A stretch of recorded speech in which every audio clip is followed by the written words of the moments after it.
Close your eyes. You are standing at the edge of a great courtyard, and the night air carries the scent of cedar oil and warm stone. The stones beneath your feet are smooth, polished limestone, cut so precisely that no mortar was needed to hold them together. Each block fits against its neighbor like a whispered sacred, like two palms pressed together in prayer. You can feel the faint warmth the stone absorbed during the long golden hours of the afternoon, radiating now softly up through the soles of your feet. The sky above Jerusalem is enormous. You have never seen a sky quite like this one. There is no haze here, no cloud.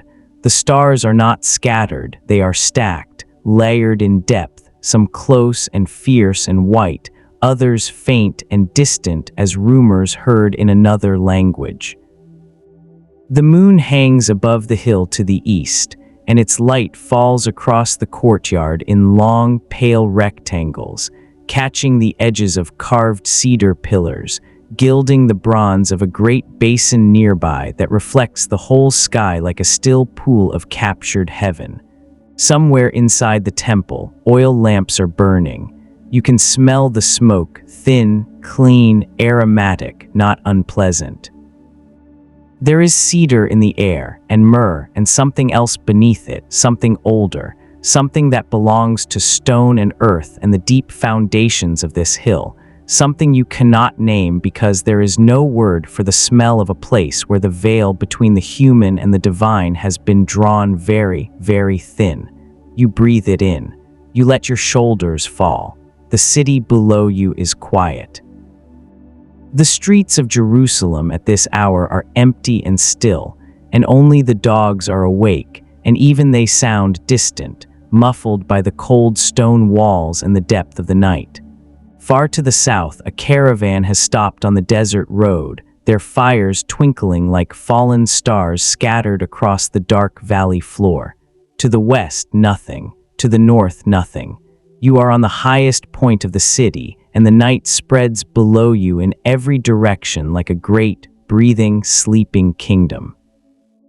And at the center of all of this, of the city, of the kingdom, of the world as it is understood in this age, there is a man. He is asleep right now, or he is close to sleep, lying in a room lined with cedar panels and hung with curtains dyed in colors that would take a craftsman 6 months to produce from the murex shells ground by hand on the Phoenician coast. His bed is carved from the wood of the Lebanon cedars, inlaid with ivory, hung with curtains of Egyptian linen so fine you could read through them in daylight. His sandals are beside the bed. There are guards outside the door, 2 of them, standing perfectly still in the dark with their spears resting against their shoulders. His name is Solomon, and tonight slowly, quietly, with nowhere you need to be and nothing you need to do, you are going to learn his story, not the version you already know.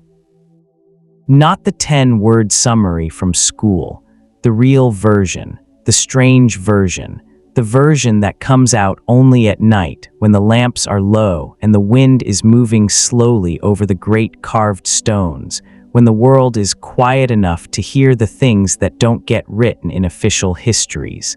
You are going to hear about the ring that commanded spirits, about the demons that carried stones, about the queen who came 3,000 miles across the desert because she had heard something extraordinary and needed to see it for herself, about the dreams Solomon received in the night and the terrible things he did with what he was given and the slow, complicated unraveling that came at the end. You are going to hear about all of it, but slowly, gently. There is no hurry here.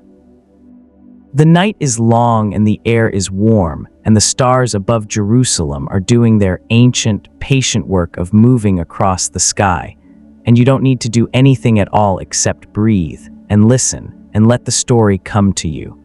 Before we begin, if you are finding this restful, please take a moment to like this video and subscribe to the channel so you don't miss a single night with us. And leave a comment below telling us where in the world you are listening from and what time it is there right now. There is something wonderful about knowing that people all over the world, in completely different time zones, in completely different climates, are all falling asleep to the same story at the same moment. Drop your location and local time in the comments. We love reading every single one. The man on the throne who was Solomon, really. Picture the throne room at midday. You are standing at the back of the room, near the great carved doorway, and the light is coming in from high windows near the ceiling, falling in long, angled shafts through the incense smoke, illuminating motes of dust that drift and turn like tiny planets in their own slow orbits. The floor is polished cedar. The walls are cedar. The ceiling above you is cedar, carved in open flower patterns that the craftsmen from Tyre spent 3 years completing, working by lamplight in the deep hours of the night because the king wanted the patterns to be perfect, and perfection takes time. At the far end of the room, elevated on a platform of 6 broad steps, is the throne. It is made of ivory, not a little ivory. Enormous quantities of it, ivory brought from Africa by ship, ivory carved by craftsmen who had trained their entire lives for this single commission. The throne is overlaid with gold, not gilded, not decorated, overlaid, meaning the gold covers the surface completely, so that in direct sunlight the throne becomes almost too bright to look at. A second sun, a solid captured fire at the center of a cedar-paneled room. On each of the 6 steps there are carved lions, 12 in total, 6 on each side of the staircase, standing guard, their stone faces frozen in an expression that is not quite ferocity and not quite patience, but something in between, something that says, "You may approach, but you should know what you are approaching." At the top of the stairs on the throne, the king is receiving petitioners. He is not what you expected. He is not young. The popular imagination of Solomon tends toward youth, toward beauty, toward the dazzling prince who seduced the Queen of Sheba and danced before the ark of the Lord and received wisdom from God in a dream. But by the time the throne was built and the temple was finished and the kingdom was running at the height of its power, Solomon was a middle-aged man carrying the weight of decades of complex administration, of wars managed and avoided, of alliances negotiated through marriage, of a treasury that required constant feeding and a building program that required constant supervision. He is wearing linen robes. He looks tired. But when someone speaks to him, when a petitioner comes forward with a grievance or a question, when a foreign ambassador presents himself with gifts and a political problem, something changes in his face. Something sharpens. The tiredness doesn't disappear, but it retreats, and what is left is attention, fierce, complete, almost uncomfortable attention, the kind that makes you feel, when it falls on you, that you have been read like a document. This is the historical Solomon, as best we can reconstruct him, and reconstructing him is genuinely difficult. Here is the first thing you should understand about Solomon. Almost everything we know about him comes from texts written with a specific theological purpose. The primary source, the books of Kings in the Hebrew Bible, which contains the most extensive account of his reign, was almost certainly compiled and edited during the 7th century BCE, meaning that it was written down some 300 years after Solomon's supposed reign in the 10th century BCE. The writers who shaped these texts were not historians in the modern sense. They were theologians, priests, scribes working within a tradition that judged kings not primarily on their political achievements, but on their faithfulness to a particular religious vision. This means we have a problem. The problem is the archaeological evidence for the kind of vast, opulent, architecturally magnificent kingdom described in the biblical text is limited, sparse even. Not non-existent, there are Bronze Age and Iron Age structures in the Levant that suggest significant urban development during the relevant period, but nothing so far uncovered has confirmed the specific grandeur of the Solomonic Golden Age with the unambiguous clarity that the texts describe. This does not mean Solomon didn't exist.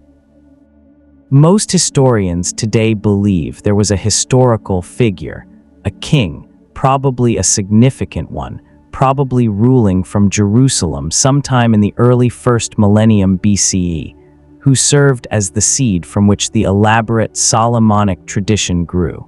But the gap between the historical kernel and the legendary elaboration is wide, and in that gap, in the space between what archaeology can confirm and what the texts assert, extraordinary things have grown. Things like the ring. Things like the demons, a curious note, and one that most people who know Solomon from Sunday school never encounter. The richest and strangest traditions about Solomon don't come from the Bible at all. They come from a body of Jewish mystical and magical literature that developed over centuries, running roughly from the Second Temple period through the medieval era, in which Solomon evolved from a wise king into something closer to a wizard, a master of hidden knowledge, a commander of spirits, a figure who stood at the intersection of the human and the supernatural with one foot planted firmly in each world. The most important of these texts is called the Testament of Solomon, a Greek pseudepigraphon, probably compiled sometime between the 1st and 5th centuries CE, which purports to be Solomon's own account of how he built the temple, not with human labor alone, but with the forced labor of demons he had captured and bound to his service using a magical ring given to him by the archangel Michael. We will spend a great deal of time with that text tonight. But first, close your eyes and come back to the throne room for a moment. The petitioners have gone. The room is empty now except for the king and 2 of his scribes, who are packing away their writing materials by lamplight. The afternoon is fading. The incense smoke has thinned to a single thread rising from a clay vessel on a side table, and the thread rises perfectly straight in the still air, climbing toward the carved cedar ceiling, dispersing into nothing. Solomon is sitting on the ivory throne with his eyes half closed. He is thinking. You don't know what he is thinking about. Perhaps he is going over the day's petitions in his mind, turning them slowly like stones in a riverbed, looking for the angle that reveals the correct solution. Perhaps he is thinking about the temple, always the construction schedules and the material inventories and the craftsmen's progress reports, and the question of whether the inner sanctuary will be finished before the autumn rains make the hillside too soft for heavy stone transport. Perhaps he is thinking about something else entirely. Perhaps he is thinking about what the night will bring. Breathe in. Let the cedar smoke fill your lungs. The throne room is cooling as the afternoon light retreats, and the first lamp is being lit by a servant at the far end of the room, and the flame, small, golden, perfectly still, catches on the ivory of the throne and turns it amber. You watch it for a moment. Then the story continues. The ring of Solomon, seal, signet, and the grammar of power. Imagine yourself standing at a jeweler's workbench.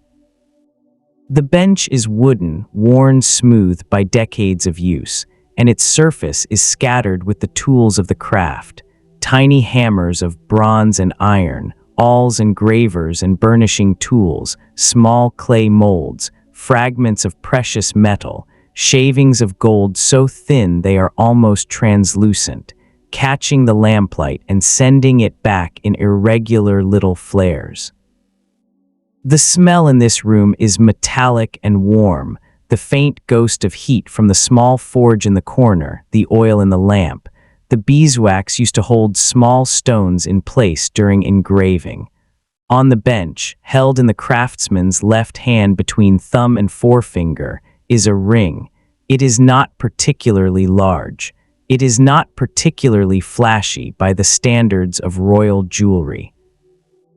It is a signet ring, a working tool as much as an ornament, designed to be pressed into soft wax to leave an impression that carries the authority of its owner, the way a modern signature carries authority, the way a stamp or seal carries authority. But this ring is different. On the face of this ring, on the flat oval of gold that would be pressed into wax, there is an inscription.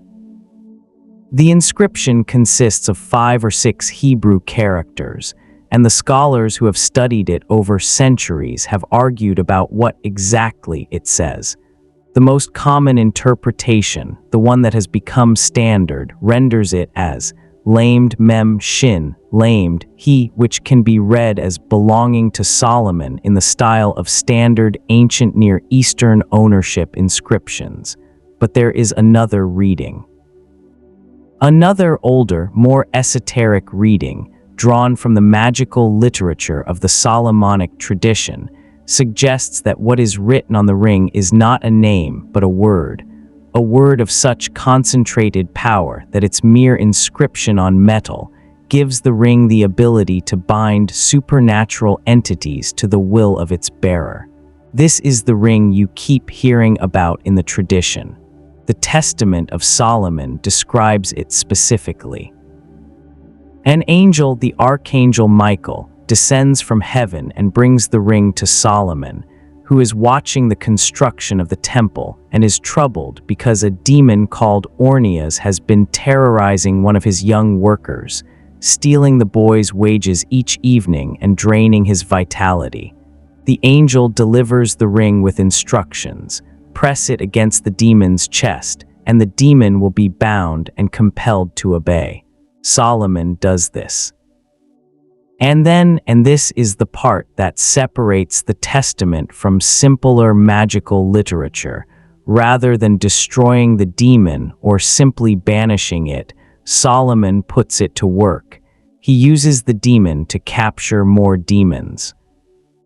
He uses the ring, passed temporarily from hand to hand, to press against one after another of the supernatural entities he encounters, binding them, learning their names and their natures, compelling them to describe their functions and their weaknesses, and then assigning them to labor on the construction of the temple.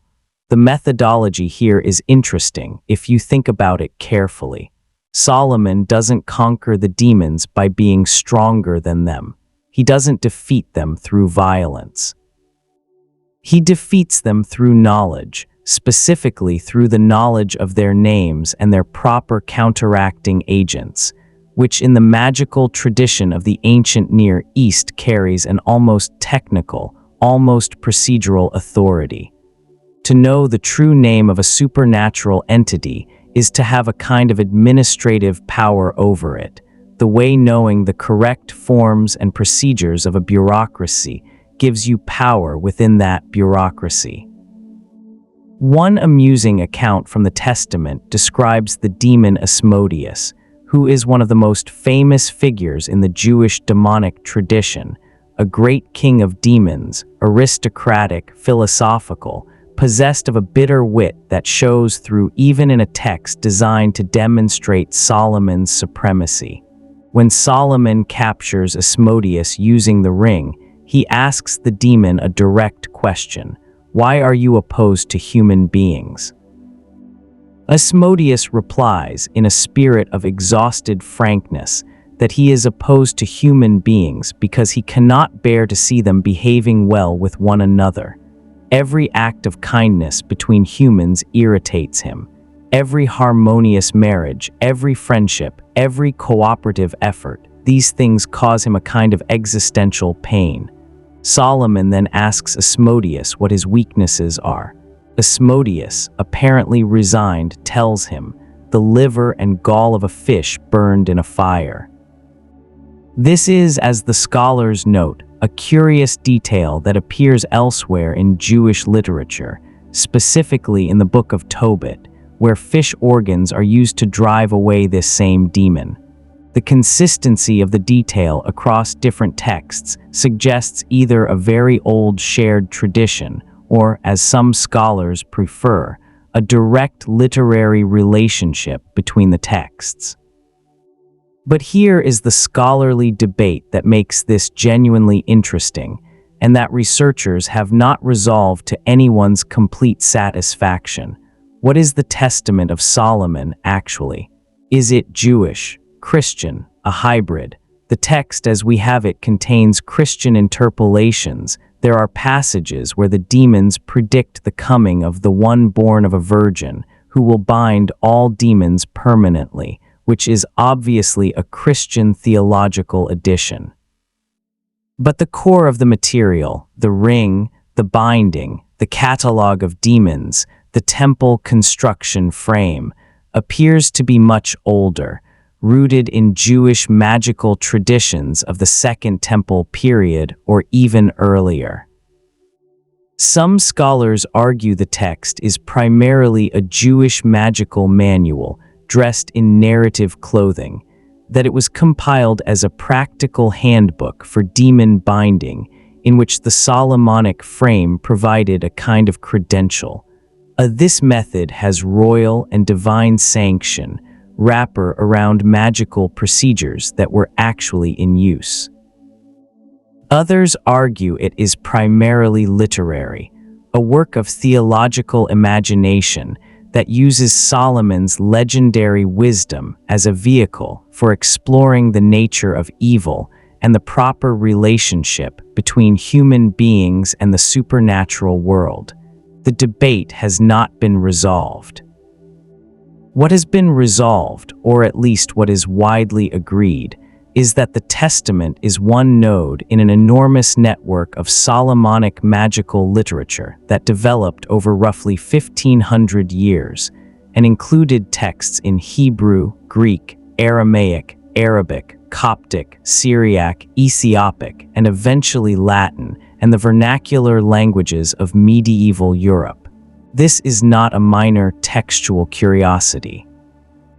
This is a tradition of extraordinary breadth and influence that shaped the magical worldview of 3 continents, and that still echoes in traditions as distant as Ethiopian Christianity, Moroccan popular Islam, and early modern European ceremonial magic. And it all starts with a ring pressed into a demon's chest. Come back to the bench. The craftsman has set the ring down now, and he is polishing it with a small cloth, working in slow circles, and the lamplight catches the inscribed face and sends a brief flash of reflected gold across the wall, a small, clean, almost insignificant light, and then it is gone, and the bench is just a bench again, and the ring is just a ring, lying quietly in the lamplight, waiting. You reach out your hand, you don't pick it up, but you look at it for a long time in the warm, quiet, cedar-scented dark. Building the temple, the architecture of the impossible, you are on a hillside. The sun is not yet fully up. It is that gray-gold hour just before dawn when the sky lightens from the east in gradations that you can almost count, band by band, from the deep purple of the horizon to the pale gold directly above. And the air is cool enough to make you want a cloak, cool enough that your breath makes brief small ghosts in front of your face. You are on Mount Moriah, in the city of Jerusalem, and all around you is the organized chaos of a major construction site. You can hear it before you can properly see it. The sound rises up as the light rises, a complex overlapping texture of sound, each layer distinct if you listen carefully. The rhythmic knock of stone hammers, the grinding scrape of dressed blocks being moved on wooden rollers, the shouts of site supervisors directing teams of workers, the creak of ropes under tension, the splash of water being poured from clay vessels over limestone blocks to cool them in the morning heat, the distant high-pitched note of saws working through fresh cedar timber. The smell is stone dust and sawdust and animal dung from the oxen used to haul the heaviest blocks, and beneath it all, threading through everything, the smell of the morning itself, cool and sharp and mineral, the smell of a hillside before the sun has fully committed to the day. There are thousands of men here.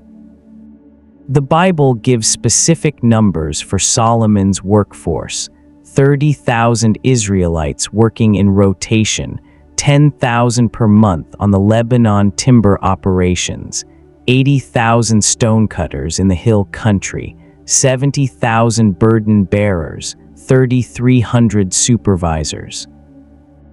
These are large numbers, very large numbers, possibly symbolic rather than literal, as round numbers in ancient texts often are, but even accounting for the usual ancient tendency to magnify the scale of royal achievements. The construction of the Jerusalem temple was, by any reasonable estimate, an enormous undertaking that required the mobilization of labor at a scale that would have been remarkable for the region and the period.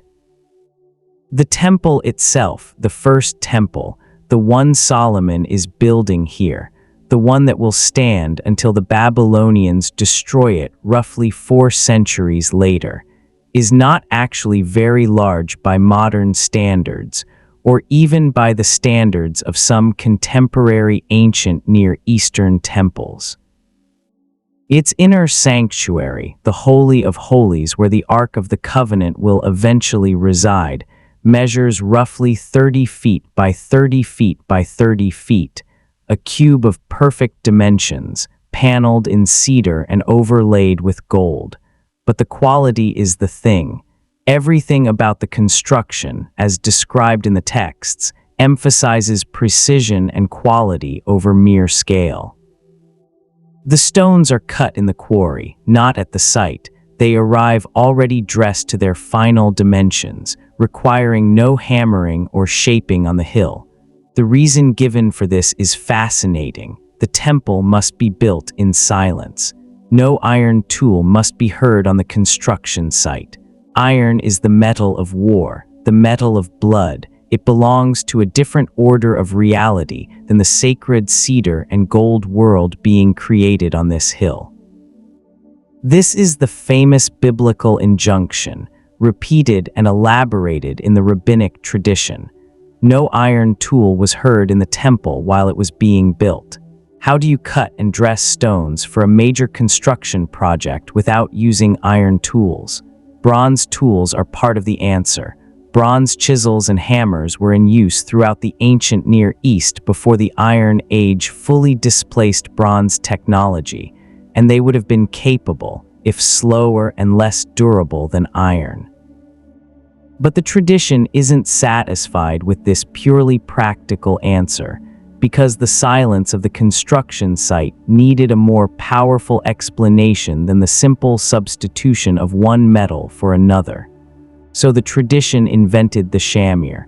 A strange custom, or rather, a strange tradition is preserved in the Talmud, specifically in the tractate Sota and in several other passages, describing a worm or a creature or a substance called the shamir. The shamir is a thing of miraculous properties. Its mere gaze, or its mere presence, descriptions vary, can split the hardest stone as cleanly as the finest iron blade, without sound, without violence, with a kind of patient supernatural precision. The shamir, according to the tradition, was used to cut the stones of the temple, and also to engrave the 12 precious stones on the high priest's breastplate, because these stones were too hard to be engraved by ordinary means. The shamir is the size of a barley corn. It was created at twilight on the 6th day of creation, in the brief liminal moment between the completion of the natural order and the beginning of the Sabbath. along with several other miraculous objects that didn't quite fit into the categories of the natural world. The mouth of the earth that swallowed Korach, the tongs used to make the first tongs. You need tongs to hold hot metal while you make tongs. So the first tongs had to be made by God, the original written tablets of the law.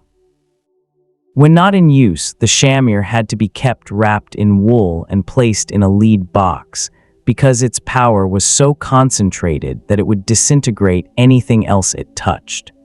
After the temple was completed, the shamir, according to different versions of the tradition, either died, some accounts treat it as a living creature, was hidden in a location that was subsequently lost, or was taken by the hoopoe bird to some far distant place. The scholarly debate around the shamir is genuinely lively and has taken some unexpected directions.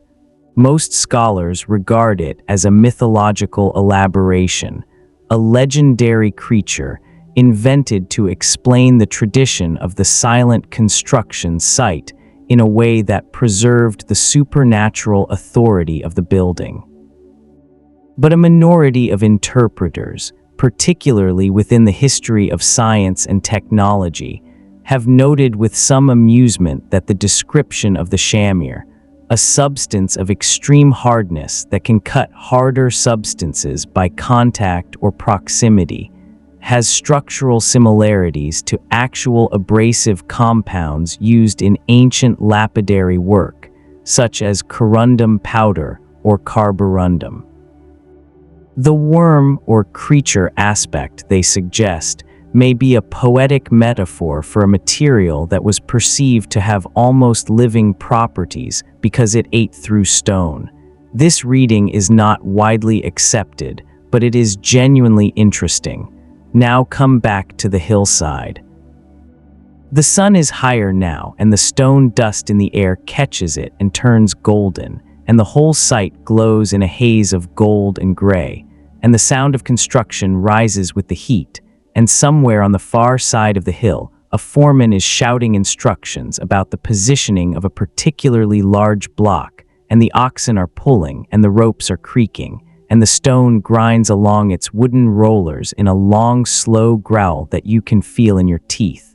Close your eyes. Listen to it. The sound of an impossible thing being built. The demons of the air. A catalogue of the night. The night is very quiet now.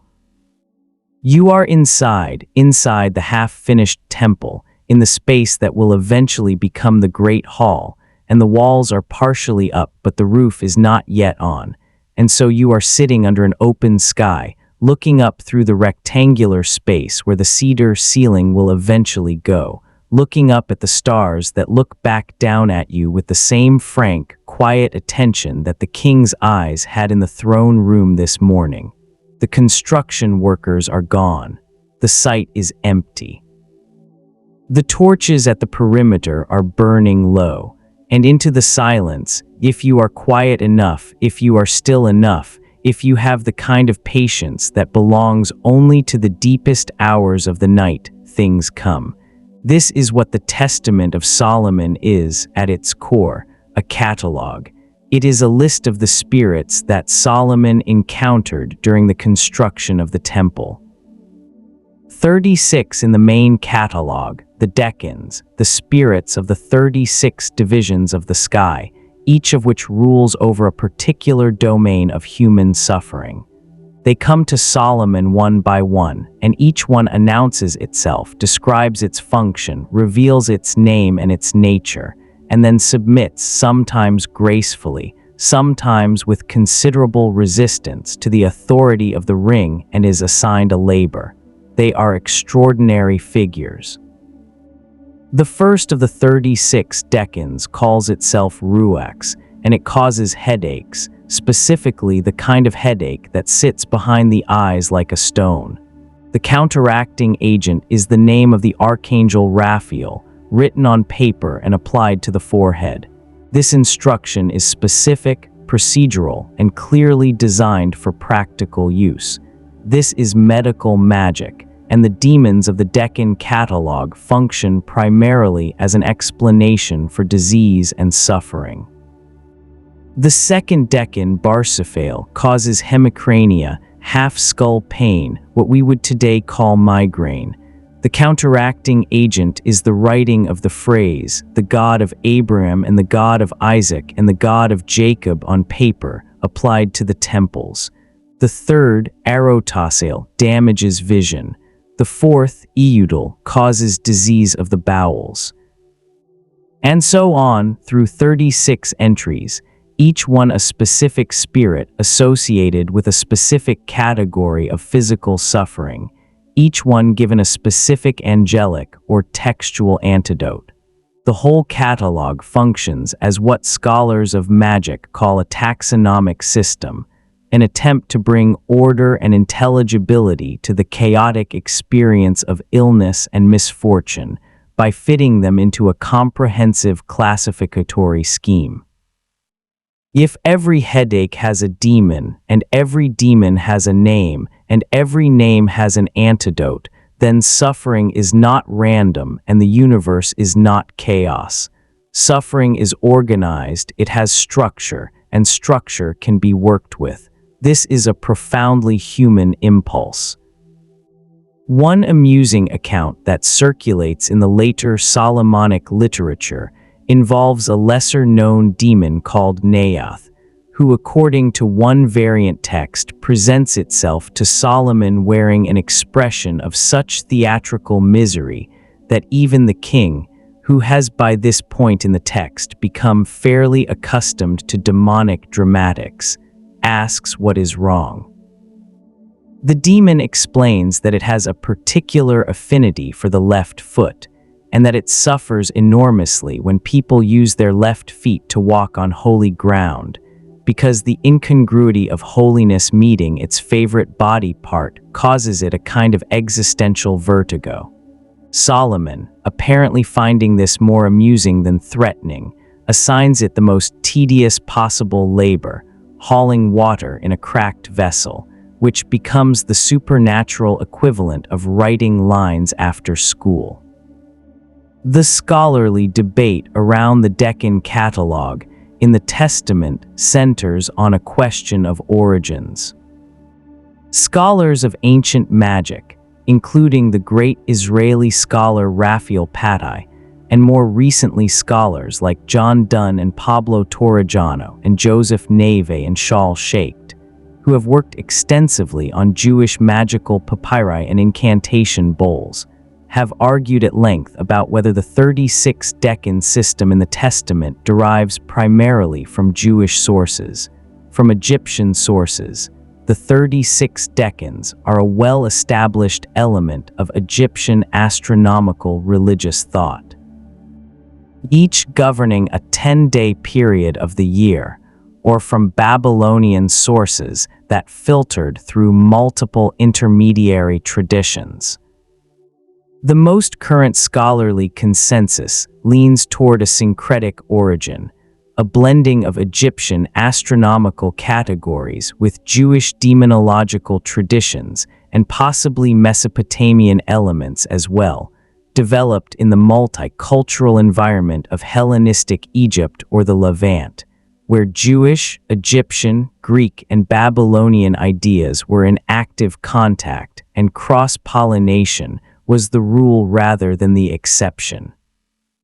What this means in practical terms is that the demon catalog in the Testament is not simply a Jewish text. It is a document that emerged from one of the most intellectually cosmopolitan environments in human history, the Mediterranean Near Eastern world of the 1st century CE, where traditional religious identities were in constant dialogue with each other, and where a practiced magical text could draw simultaneously on an Egyptian astronomical tradition 1,000 years old, a Jewish angelic tradition a few centuries old, and a Babylonian naming tradition older than either.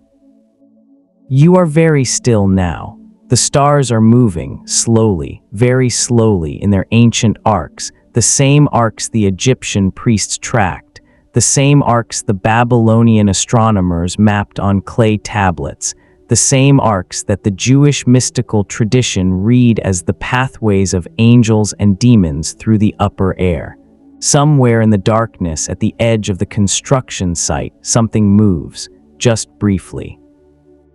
The torch nearest to you flickers in a draft, and the shadows jump, and for a moment the half-built walls of the temple cast shapes on the ground that don't quite correspond to the walls themselves. Elongated, complicated shapes that run in the wrong directions and disappear before you can look at them directly. You are not afraid. It is only the night. It is only the ancient, patient, endlessly various night. Close your eyes and let it breathe around you. The Queen of Sheba, the woman who came to test a king, the smell of the road, reaches you first. It is the smell of a caravan that has been traveling for months across some of the most demanding terrain on Earth. The smell of camels, a rich, dense animal smell, not unpleasant once you are accustomed to it, of dried sweat and dust, of spices packed in leather bags that have been jostled for months in the sun, leaking their fragrances in slow, continuous exhalations, so that by now the whole column, hundreds of animals, hundreds of people, dozens of carts piled with goods, carries a complicated perfume of frankincense and myrrh and cinnamon and cassia, of gold dust in sealed clay vessels, of rare woods packed in linen. She is at the center of the column. You can tell which litter is hers because it is the most elaborate, carried by 4 bearers, curtained in heavy embroidered cloth in colors that have no satisfactory English names, colors that exist somewhere between gold and orange, and the deep red-brown of dried blood and the green-black of a desert sky just before a sandstorm. The curtains are closed. The litter moves with a perfect smoothness, the 4 bearers so practiced that there is almost no oscillation, almost no jolt. Inside, reclining on cushions of extraordinary luxury, is the Queen of Sheba. We don't know her name. That is the first and most important thing to say about her. In the Hebrew Bible, in the passage in 1 Kings that describes her visit to Solomon, she is called simply the Queen of Sheba, the ruler of a kingdom called Sheba or Saba, which most scholars locate in what is now Yemen or possibly Ethiopia. She has no personal name in the biblical text. She arrives, she tests Solomon with riddles. She is amazed by his wisdom and his palace and his temple and his court.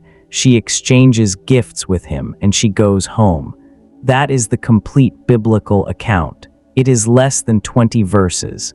The tradition, however, has not been satisfied with this spare outline.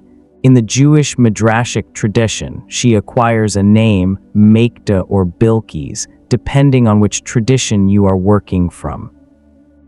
The Ethiopic tradition, preserved in the Kebra Nagast, the Glory of Kings, the Ethiopian national epic compiled in the 14th century CE, but drawing on much older oral and written material, gives her the name Makda and tells a story of enormous elaboration and beauty. She comes to Solomon. She is dazzled by his wisdom. She converts to his faith. She sleeps with him through a clever negotiated exchange involving a promise she makes and he contrives to have her break. She returns home pregnant. She gives birth to a son named Menelik, and Menelik eventually travels to Jerusalem to meet his father. And through a series of events involving the young man's identity and the intervention of angels, the Ark of the Covenant is taken from Jerusalem to Ethiopia. Where the Ethiopian tradition maintains, it remains to this day in a chapel in Axum, guarded by a single priest who never leaves. The Ark of the Covenant is in Ethiopia. That is the Ethiopian national position, held with complete sincerity and theological seriousness for centuries. The Islamic tradition gives the queen a different name, Bilkis, and the encounter with Solomon a different framing. In the Quranic account, which appears in Surah 27, the chapter called Enamel, the ant, Solomon summons the queen not through an exchange of diplomatic envoys but through a more extraordinary mechanism. He sends a message by the hoopoe bird, a specific bird, identified as one of Solomon's supernatural informants, and the message commands the queen to appear before him and submit to God. The queen in the Quranic telling is a wise ruler who consults her advisors and decides that prudent submission to a greater power is better than pointless resistance. She comes. She is shown the wonders of Solomon's court, and the climax of the Quranic version is a moment of strange beauty. Solomon has a magical palace with a floor of clear glass like water, and when the queen arrives and walks across it, she raises her robes, thinking she is about to step into a pool. Solomon tells her it is only glass, and in the moment of her disorientation and surprise, she is converted, not just to Solomon's political authority, but to his God. A strange custom that runs through multiple traditions is the queen's physical difference from ordinary human beings. In the Jewish and Islamic traditions particularly, she is described as having a physical peculiarity, usually hairy legs, or a foot with some non-human characteristic that marks her as not entirely belonging to the human category. Solomon, in these traditions, contrives a situation to examine her feet in the Quranic version. This is what the glass floor is for, not primarily a magical trick, but a test to confirm or deny a rumor about her nature. The scholarly debate around the Queen of Sheba is multi-layered and genuinely unresolved. The historical debate concerns whether the visit happened at all, whether there was a kingdom of Saba in southern Arabia or East Africa powerful enough to send a diplomatic embassy to Jerusalem in the 10th century BCE, and whether the biblical account represents a real historical exchange or is a literary construction built to illustrate Solomon's universal wisdom and the extent of his fame. The archaeological evidence for a wealthy, sophisticated polity in southern Arabia in this period is actually pretty strong. The Sabaean kingdom left significant archaeological traces, including substantial inscriptions and impressive urban centers, but the evidence for direct diplomatic contact with Israel in the specific period of Solomon's reign is indirect. The theological debate concerns what the story means and why it has been told so many different ways by so many different traditions. Jewish commentators have read it as a story about the universal attraction of wisdom. Christian commentators read the queen as a prefiguration of the Gentile church coming to find the light of God. Islamic interpreters read it as a story about correct political and spiritual submission. Ethiopian tradition reads it as the origin story of their royal dynasty and the explanation for their possession of the Ark, a single story. 5 interpretations, none of them quite the same. Let her litter pass you now. You are standing at the side of the road as the caravan moves through the gate of Jerusalem, and the dust rises around you in a slow golden cloud, and the smell of frankincense is almost overwhelming. And somewhere inside that embroidered curtain, a very intelligent woman is thinking about what she is going to say when she meets the king. You breathe the frankincense in. You let your eyes close. The caravan goes on past you, deeper into the city, and the sound of it fades, the bells on the camels, the creak of the cart wheels, the soft shuffling sound of 1,000 feet on limestone paving, and you stand in the settling dust, and the air is warm, and the city opens before you in the middle distance, golden and still. The riddles, knowledge as power, and the games of the wise, you are in a garden. It is evening, the hour after the day's formalities are done, and before the evening meal, the hour when the light goes soft and horizontal and turns everything it touches to gold and amber.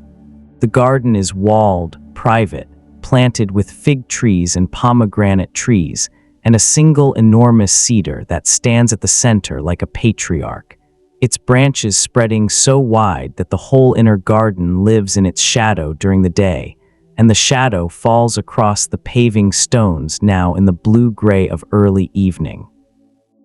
Solomon and the queen are sitting across from each other on cedar benches. There are servants at a discreet distance, close enough to respond instantly, far enough not to hear. There is wine in clay cups glazed in the Phoenician style. There are dates on a wooden platter and figs, and a small white cheese made from goat's milk that is so fresh it still has the texture of morning. They are testing each other. This is what the tradition remembers about the Queen's visit, above and beyond the political and theological dimensions, above the gift exchange and the diplomatic significance, the riddles. The Queen comes to Solomon because she has heard of his wisdom, and she wants to test it, and the method she chooses is the riddle, the intellectual puzzle, the question that requires a quality of mind that cannot be faked or bought. The Bible says only that she tested him with hard questions, and that Solomon answered all her questions. There was nothing hidden from the king that he could not explain to her. No specific riddles are given. The Jewish Midrashic tradition, as preserved in the Midrash Misli, the Midrash on Proverbs, and in several other collections, supplies the riddles that the Bible omits, and they are fascinating, a mix of logical puzzles, botanical riddles, and questions about human nature that tell us a great deal about the intellectual culture that produced them. One riddle: without movement they come forth, and wailing they go into the world, and their glory is the glory of water. The answer in the Midrashic tradition is tears. Another: 7 depart and 9 come, and 2 give to drink, 1 drinks and 24 serve them. The answer is the 7 days of the menstrual cycle, the 9 months of pregnancy, the 2 breasts that give milk, the 1 child who drinks, and the 24 months of nursing. This is a riddle about human reproductive biology, phrased in the compressed numerical code of traditional riddle language. A third riddle is more practical. The Queen presents Solomon with 2 flowers, 1 real and 1 artificial, and challenges him to identify which is real without touching either. Solomon, the Midrash says, solves this by instructing that a window be opened. Bees enter through the window and go directly to the real flower. The king indicates it. The queen is impressed. A fourth, from a different Midrashic source, involves the queen presenting to Solomon a group of children, all dressed identically, all of similar apparent age, and asking him to tell the circumcised from the uncircumcised. Solomon solves this by having the Torah scroll brought out and read. The circumcised boys who have been educated in the law stand up respectfully. The uncircumcised boys do not. The identification is made. These riddles are not trivial. They encode in their brief compressed form entire worldviews, about the relationship between appearance and reality, about the primacy of religious practice as an identifying marker, about the connections between the natural world and the human body, about the uses of indirect observation when direct observation is impossible or improper. A curious note, a fragment from the ancient Phoenician writer Menander of Ephesus, preserved in the works of Josephus, the first-century Jewish historian, describes a tradition of riddle contests between Solomon and Hiram, king of Tyre, in which both kings wagered significant sums on their ability to answer each other's questions. According to this tradition, Solomon initially lost to Hiram, owing a considerable financial penalty, but then hired a clever man named Abdeman who was able to solve Hiram's riddles and pose new ones that Hiram could not solve, reversing the result. This tradition, assuming it has any historical basis at all, suggests that riddle contests between rulers may have been a recognized form of intellectual diplomacy in the ancient Levant, not merely a literary trope. The scholarly debate around the riddles is primarily about transmission. The specific riddles preserved in the Midrashic texts don't appear in the Bible itself, and their date of composition is uncertain. Some scholars argue they preserve genuinely ancient traditions that were in oral circulation long before they were written down. Others suggest they are medieval compositions projected back onto the ancient encounter. The truth is probably somewhere in the middle. Some riddle traditions are ancient, some are later accretions, and the whole collection underwent revision and elaboration over centuries of retelling. But in the garden, in the evening light, the riddles feel neither ancient nor modern. They feel like what they are, a conversation between two very sharp minds who respect each other and are enjoying themselves. The queen poses her question. Solomon thinks. Not immediately, he waits, holds the question in the air between them, turns it in his mind the way you might turn a complicated object in your hands, feeling for the edges, looking for the angle that reveals the interior structure. Then he answers. And the queen who has ruled a kingdom, who has managed councils and armies and trade routes and diplomatic relationships, who is not easily impressed, sits back very slightly on her cedar bench with an expression that is not quite a smile and not quite surprise, but something that contains both. The evening deepens around them. The cedar tree's shadow grows long across the paving stones. The wives of Solomon, love, politics, and the price of alliance, the lamps in the harem, are small and numerous. You are standing in a courtyard that belongs to a part of the palace you have not been in before, a quiet part, separated from the formal rooms of the throne and the temple by a series of increasingly narrow corridors and increasingly heavily guarded doors. The air here is different, more enclosed, more domestic, fragrant with perfumes and incense and the particular complex smell of a great household at night, food from earlier in the evening still lingering in the air, mixed with lamp oil and the light clean smell of linen. The courtyard is planted with a small garden, fruit trees, a few herbs, a low fountain that trickles with a sound like someone thinking quietly. Around the courtyard, doors open onto private apartments, and from some of them come the sounds of the evening, quiet conversation, a child crying briefly and then settling, music very faint, almost subliminal, a stringed instrument played with extraordinary delicacy in a distant room. 700 wives, 300 concubines. These are the numbers the Bible gives for Solomon's household, and they have fascinated and scandalized readers for 3,000 years. They are almost certainly not literally accurate. Maintaining a household of 1,000 people of this kind would have required resources that even the most generous reconstruction of Solomonic prosperity cannot fully account for, but they are meaningful as a representation of the kind of thing Solomon did, which was to use marriage as a primary instrument of foreign policy on an ambitious scale. This was not unusual for ancient Near Eastern kings. The practice of cementing political alliances through the exchange of royal women was standard throughout the ancient world.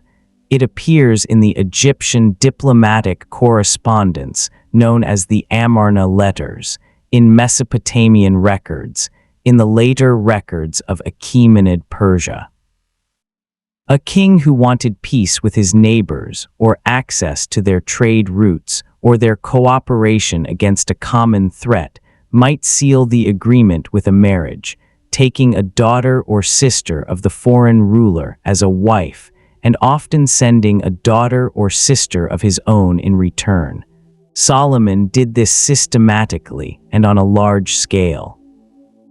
His most famous foreign wife is probably the unnamed daughter of Pharaoh, the Egyptian princess who is given special mention in the biblical text as having her own palace built for her, separate from the palace proper, because Solomon, the text says, did not want to bring her into the precincts near the Ark of the Covenant.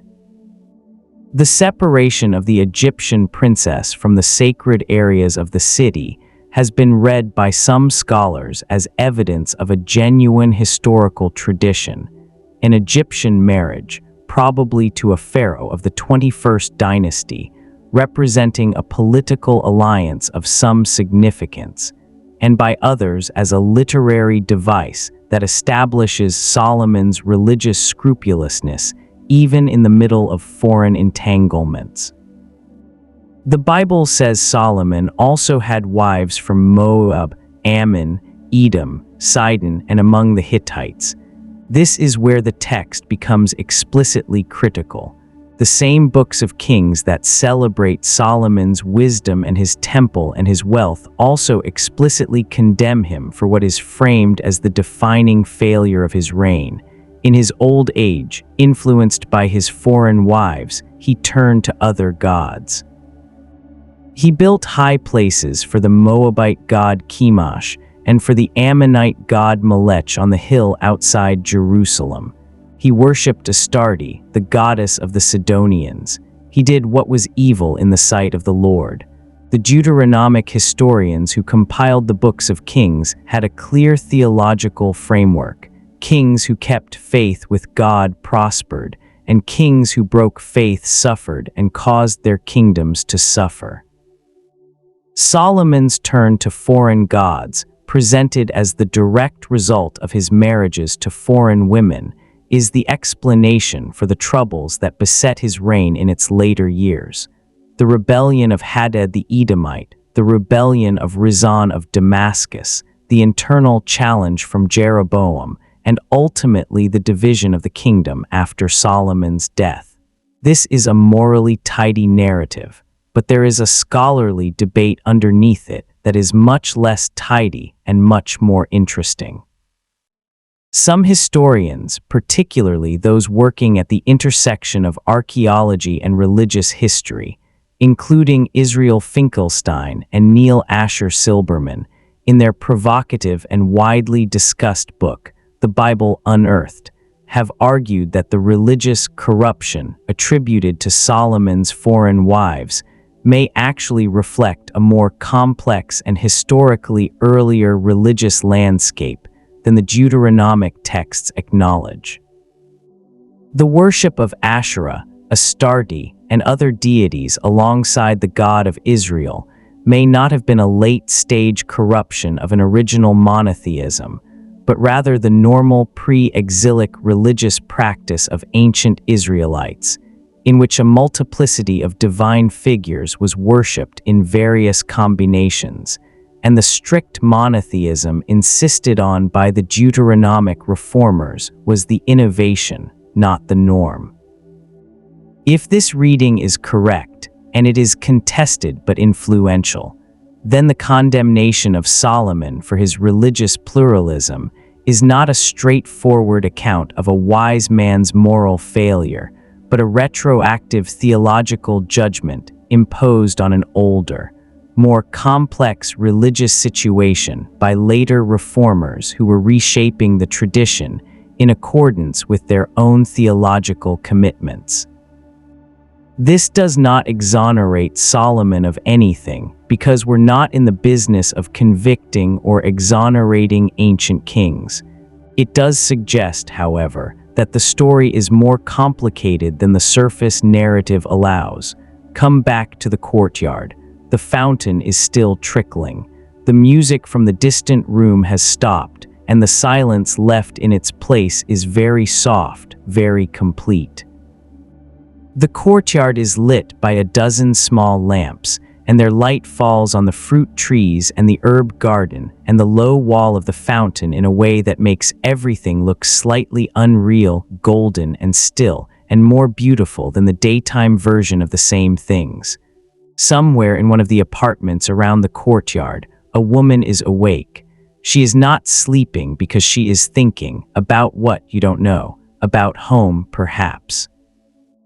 About the particular blue of the sea at Sidon, or the particular sound of the wind on the plains of Moab, or the particular smell of the markets of Ammon in the morning, all the sensory textures of a home that is months of travel away and will never quite be home again once you have left it. You stand in the courtyard and breathe the warm, lamp-scented air. You feel the slight chill on your arms that comes when the night deepens and the stones stop radiating their stored heat. And you feel underneath the chill, under the lamplight and the incense and the distant sound of the city, the particular gravity of a place where many lives are being lived in close proximity, each one private, each one weighted with its own memories and its own homesickness and its own quiet survival. The book of Proverbs, 3,000 sayings and the art of staying sane. There is a lamp on a small table, and by its light, someone is writing. The writing instrument is a reed cut to a fine point, and the ink is carbon black, made from soot suspended in a gum solution, and the surface being written on is a piece of papyrus, smooth, pale, slightly cream-colored, that has been rolled out flat and held in place with small smooth stones at each corner. The writer dips the reed, taps the excess ink off on the edge of the ink pot, and begins the next line in the careful, slightly formal script of a trained temple scribe. The line is, "Trust in the Lord with all your heart, and do not lean on your own understanding." This is Proverbs 3:5. It has been in circulation for approximately 3,000 years. The book of Proverbs is attributed to Solomon. The first verse declares it to be the Proverbs of Solomon, son of David, king of Israel. But like almost everything in the Solomonic tradition, the question of authorship is considerably more complicated than the attribution suggests. The book of Proverbs as we have it is clearly a composite work, a collection of collections, assembled from multiple sources over a long period of time.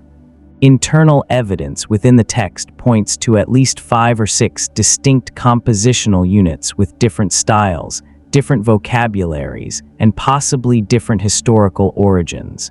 The collection in chapters 10 through 22, often called the First Solomonic Collection, may indeed preserve sayings of considerable antiquity.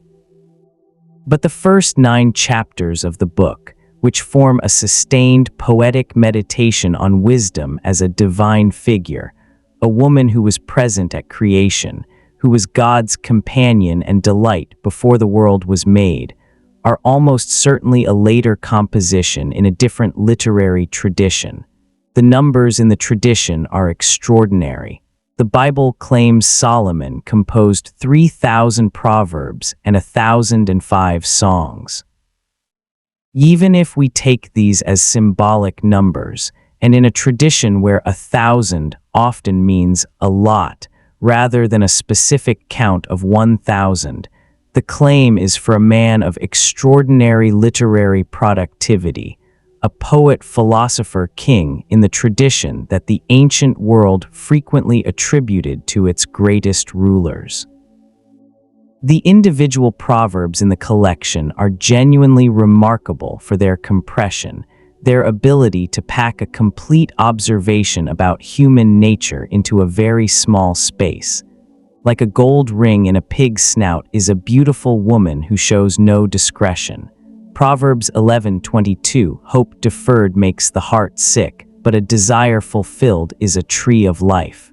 Proverbs 13:12, a gentle answer turns away wrath, but a harsh word stirs up anger. Proverbs 15:1, like a fluttering sparrow or a darting swallow, an undeserved curse does not come to rest. Proverbs 26:2, as iron sharpens iron, so one person sharpens another. Proverbs 27:17, these are not religious instructions in the straightforward sense. They are observations about psychology, about social dynamics, about the gap between intention and outcome, about the ways in which emotional states affect practical performance. They belong to what scholars of the ancient world call the wisdom tradition, a tradition of practical, empirically grounded reflection on human experience that was widespread throughout the ancient Near East, and that appears in Mesopotamian wisdom texts, Egyptian wisdom literature, particularly the instruction of Amenemope, which has close parallels with portions of Proverbs, and in the works of Greek philosophers. A curious note about the parallels between Proverbs and the Egyptian instruction of Amenemope: the similarities are so close in certain passages that when the instruction was first translated and published in the early 20th century, it caused a minor scandal in biblical scholarship. Some passages in Proverbs 22 and 23 appear to be either directly borrowing from Amenemope or drawing from a common source. This caused significant theological controversy in some quarters, because it complicated the assumption of the unique divine inspiration of the biblical text. If the supposedly divinely inspired Proverbs of Solomon are drawing on Egyptian literary models, the relationship between divine inspiration and human literary borrowing becomes a question that requires careful theological navigation. The scholarly mainstream has largely settled on the position that the wisdom tradition represents a genuinely international, cross-cultural body of reflection, and that the presence of Egyptian parallels in Proverbs is evidence of the kind of intellectual exchange that we know was occurring throughout the ancient Near East during the relevant periods. Whether this theological resolution is fully satisfying to all readers is a different question. Come back to the lamp and the writer. The reed dips again. The ink flows. The next line, the beginning of wisdom, is this: get wisdom, and whatever you get insight.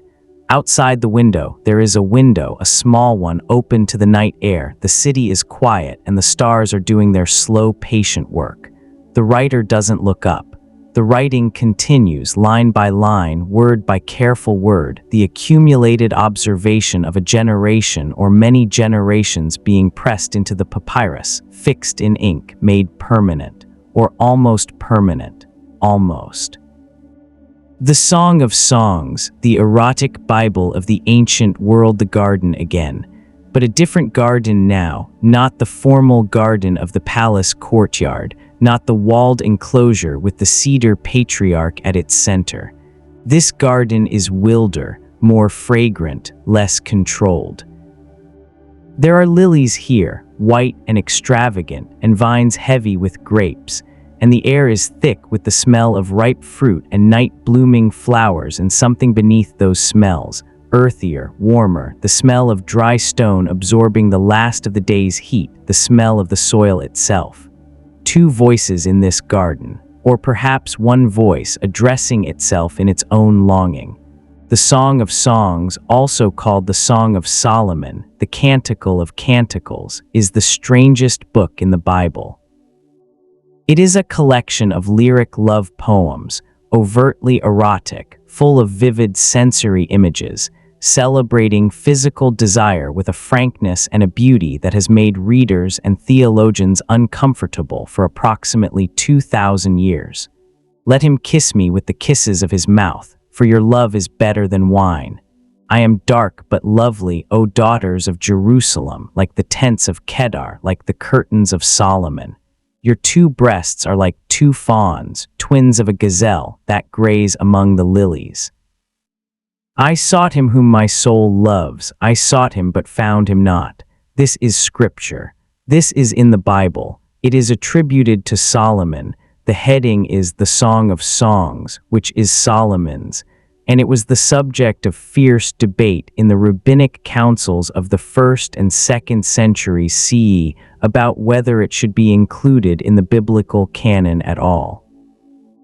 The great Rabbi Akiva, who lived in the 1st and 2nd century CE and was one of the most influential figures in the development of rabbinic Judaism, is famously recorded in the Mishnah as declaring, "All the writings are holy, but the Song of Songs is the Holy of Holies." This is not a statement he made in a vacuum. He made it in the context of an active debate about the book's canonicity, and the declaration implies that there were voices arguing against inclusion. What won the argument for inclusion, at least within the mainstream tradition, was allegory. Read the song as a description of the love between God and Israel, the male beloved as God, the female beloved as the people of Israel, and suddenly the erotic content becomes a metaphor for the most profound and intimate spiritual relationship. This allegorical reading became the dominant rabbinic interpretation. Christian tradition adopted it with some modifications, reading the female beloved as the church, or later as Mary, or as the soul's relationship to God, and producing an enormous body of commentary, of which Bernard of Clairvaux's 86 sermons on the song in the 12th century are perhaps the most exhaustive example. The scholarly debate in modern times has moved in a different direction. Most modern scholars, working from the text itself rather than from theological requirements, read the song as what it appears to be, a collection of secular love poetry, possibly compiled from multiple sources, possibly related to the wedding traditions of ancient Israel or the ancient Near East more broadly. Parallels have been noted with Egyptian love poetry from the New Kingdom period, roughly 1550–1070 BCE, with Mesopotamian sacred marriage texts, and with the lyric traditions of various ancient Near Eastern cultures. One reading associated with scholars including Marvin Pope and Michael Fox treats the song as genuine secular erotic literature, love poetry of the kind that existed throughout the ancient world, that was attributed to Solomon because of his legendary romantic history, and that was preserved in the canon through the mechanism of allegorical reinterpretation by religious authorities who recognized its literary excellence but needed to justify its sacred status. A strange custom connected to the song in the later Jewish tradition, it was read publicly at Passover, the festival that celebrates the Exodus from Egypt. The connection between a harvest and spring festival, Passover, occurs in spring, and erotic poetry celebrating natural abundance is not hard to understand in cultural terms.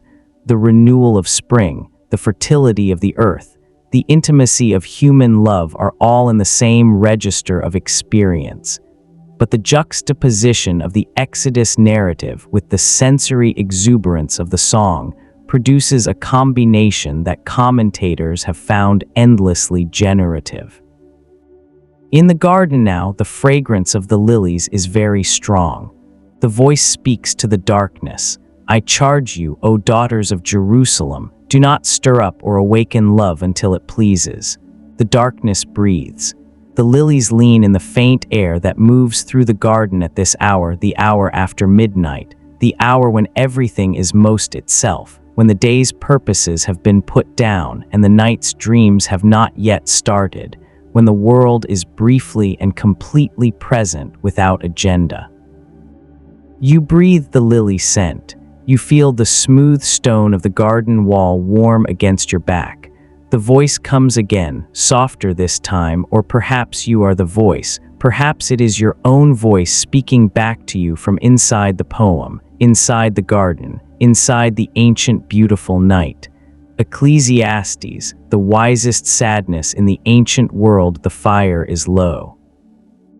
It has burned down through the night from a generous, crackling brightness to a compact bed of red coals that pulse very slowly in the dark, orange and amber and occasionally white at the center, and the heat from them is still substantial.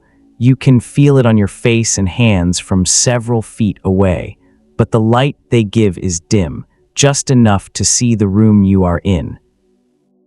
Just enough to see the walls and the familiar shapes of the furniture and the cup on the small table beside you that holds the last of the evening's wine. The cup is cool now. The wine in it will not be drunk. There is a text on the table beside the cup. It begins, the words of the preacher, the son of David, king in Jerusalem. Vanity of vanities, says the preacher. Vanity of vanities. All is vanity. Ecclesiastes. The Hebrew name is Kohelet, which means something like the convener or the one who gathers wisdom, who gathers the community, who gathers his own experience and tries to make sense of it. The Greek translation renders it Ecclesiastes, the preacher, and this is the name that has stuck in English tradition. It is attributed to Solomon, the son of David, king in Jerusalem, but unlike the straightforward attributional formula of Proverbs or the Song of Songs, the voice in Ecclesiastes is doing something more complex than simply lending the author's name as a credential. The opening chapters of the book have the narrator explicitly claiming to be Solomon, claiming to have surpassed all previous kings in Jerusalem in wisdom and wealth, claiming to have investigated every human pursuit, labor, pleasure, learning, building, feasting, acquiring, and found them all ultimately insufficient, ultimately meaningless, ultimately vanity. The Hebrew word hevel, literally breath or vapor, something that exists briefly and then is gone. I hated all my toil in which I toil under the sun, seeing that I must leave it to the man who comes after me, and who knows whether he will be wise or a fool. There is no remembrance of former things, nor will there be any remembrance of things that are to come among those who come after. Vanity of vanities, all is vanity. This is a strange thing to read in a book attributed to the wisest and most successful king who ever lived. The scholarly debate around Ecclesiastes is rich and genuinely unresolved. The question of who wrote it, when, and what they meant has generated an enormous body of commentary from Jewish, Christian, and secular scholars, and the conclusions vary dramatically depending on who you ask. One key debate concerns the royal fiction, the device by which the narrator claims to be Solomon. Most modern scholars believe this is a literary strategy, not a genuine authorial claim. The language of the book, particularly its Hebrew vocabulary and grammatical structures, is characteristic of late biblical Hebrew, which places it linguistically in the post-exilic period, after 586 BCE, rather than in the 10th century BCE when Solomon would have lived. The author on this reading adopted the Solomonic persona as a rhetorical device. I, Solomon, tried everything that could be tried, and I am telling you it wasn't enough. And then, around the 4th verse of the 2nd chapter, quietly drops the persona and resumes speaking in his own voice. This device has a name in literary criticism, prosopopoeia, the assumption of another's persona as a rhetorical strategy. It was common in ancient literature, and recognizing it in Ecclesiastes doesn't diminish the text, it clarifies its mechanism. Another debate concerns the book's theological character. Is Ecclesiastes a work of despair, of resigned acceptance, of philosophical skepticism, of existential courage. Readers and theologians have argued all these positions. The book's consistent emphasis on the limits of human knowledge, the futility of accumulation, the certainty of death as the great equalizer. One fate comes to all, to the righteous and the wicked, to the good and the evil, to the clean and the unclean, has led some readers to characterize it as the most pessimistic book in the Bible, a proto-nihilist text smuggled into the canon. But others, and this is the reading I find more compelling, though compelling is not the same as definitive, read the despair in Ecclesiastes as honest, not nihilistic. The book's conclusion, reached after the long catalogue of vanities, is not nothing matters but something more subtle. Since everything human is temporary and the future is beyond our knowledge, pay attention to what is in front of you. Eat your food with joy. Drink your wine with a merry heart. Enjoy life with the wife whom you love. This is not a counsel of despair. It is a counsel of presence. One amusing account that circulates in the commentarial tradition is a story, probably not historical, certainly legendary, about a rabbi who was studying Ecclesiastes late at night and fell into such a profound melancholy reading the passage about all flesh being dust that he left his house and walked through the empty streets of his city, unable to sleep, unable to shake the weight of the book's conclusions. He found another rabbi awake in the middle of the night and told him the problem. The second rabbi listened, then said, "You have been reading Ecclesiastes as a lament for what is lost. You should read it as a map of what remains." The first rabbi went home and slept. The story may be entirely invented, but the instruction is good. The coals on the fire pulse once slowly and give off a brief flush of warmth. You pick up the cup and find that the wine, though cool, is still good, a dry, slightly resinous red, the kind that improves with sitting, the kind that has more to say on the second sip than the first. You drink it. The fire dims another degree. The room is very quiet, and the book is on the table, and somewhere outside, far away, the first bird of the morning, it is that late or that early, makes its small, preliminary sound. Asmodeus and the marriage bed, demons of desire, there is a lamp by the bed, and it has burned down to a stub. The room is almost dark. The walls, which were cedar panels during the day, are now just the suggestion of walls, surfaces that the faint remaining light touches without illuminating, boundaries between the room and whatever is on the other side of the boundaries. The floor is cold limestone. The bed is raised, carved wood with a frame for curtains, and the curtains are drawn. Behind the curtains, a man is not sleeping. He is thinking about Asmodeus. This is a reasonable thing to think about in the dark if you know the story.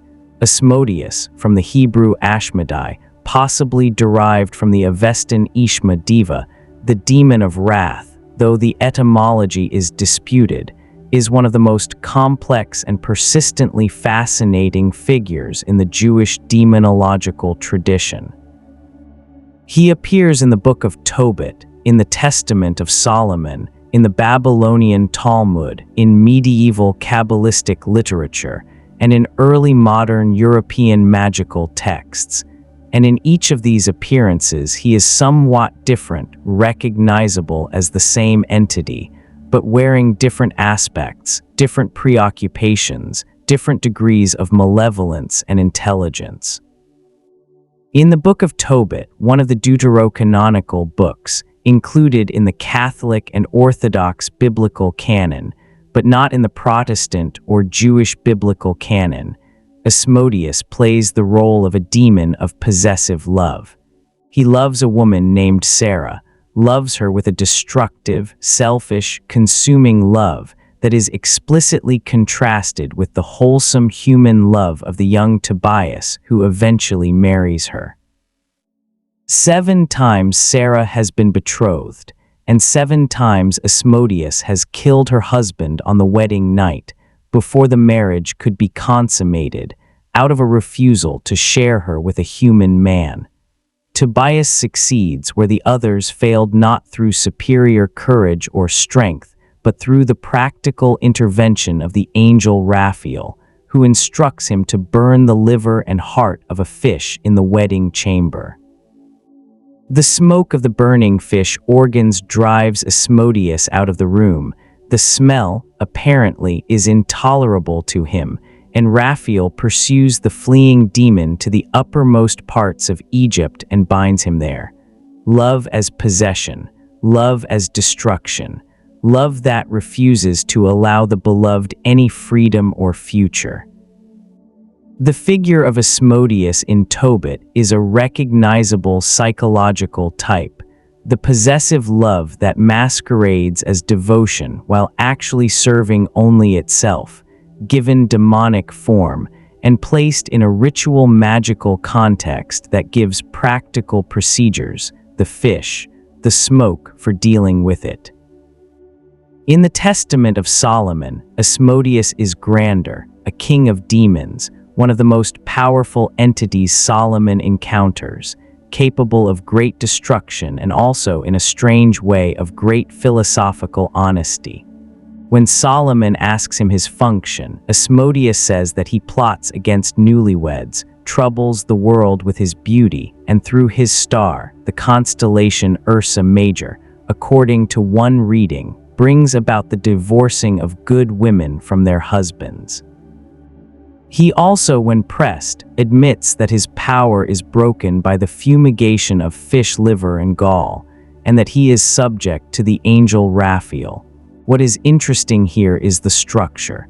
A powerful entity admits, under compulsion, both what it does and what defeats it. This structure, the interrogation of the demon that compels self-revelation, is a common element in magical literature because it encodes practical information. If you know what Asmodeus does and what stops him, you have the tools to protect yourself.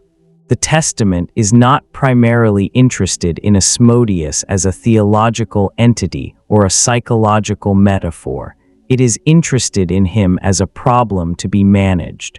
A strange custom connected to Asmodeus in the Babylonian Talmud, Tractate Gittin, presents a version of the demon that is almost sympathetic.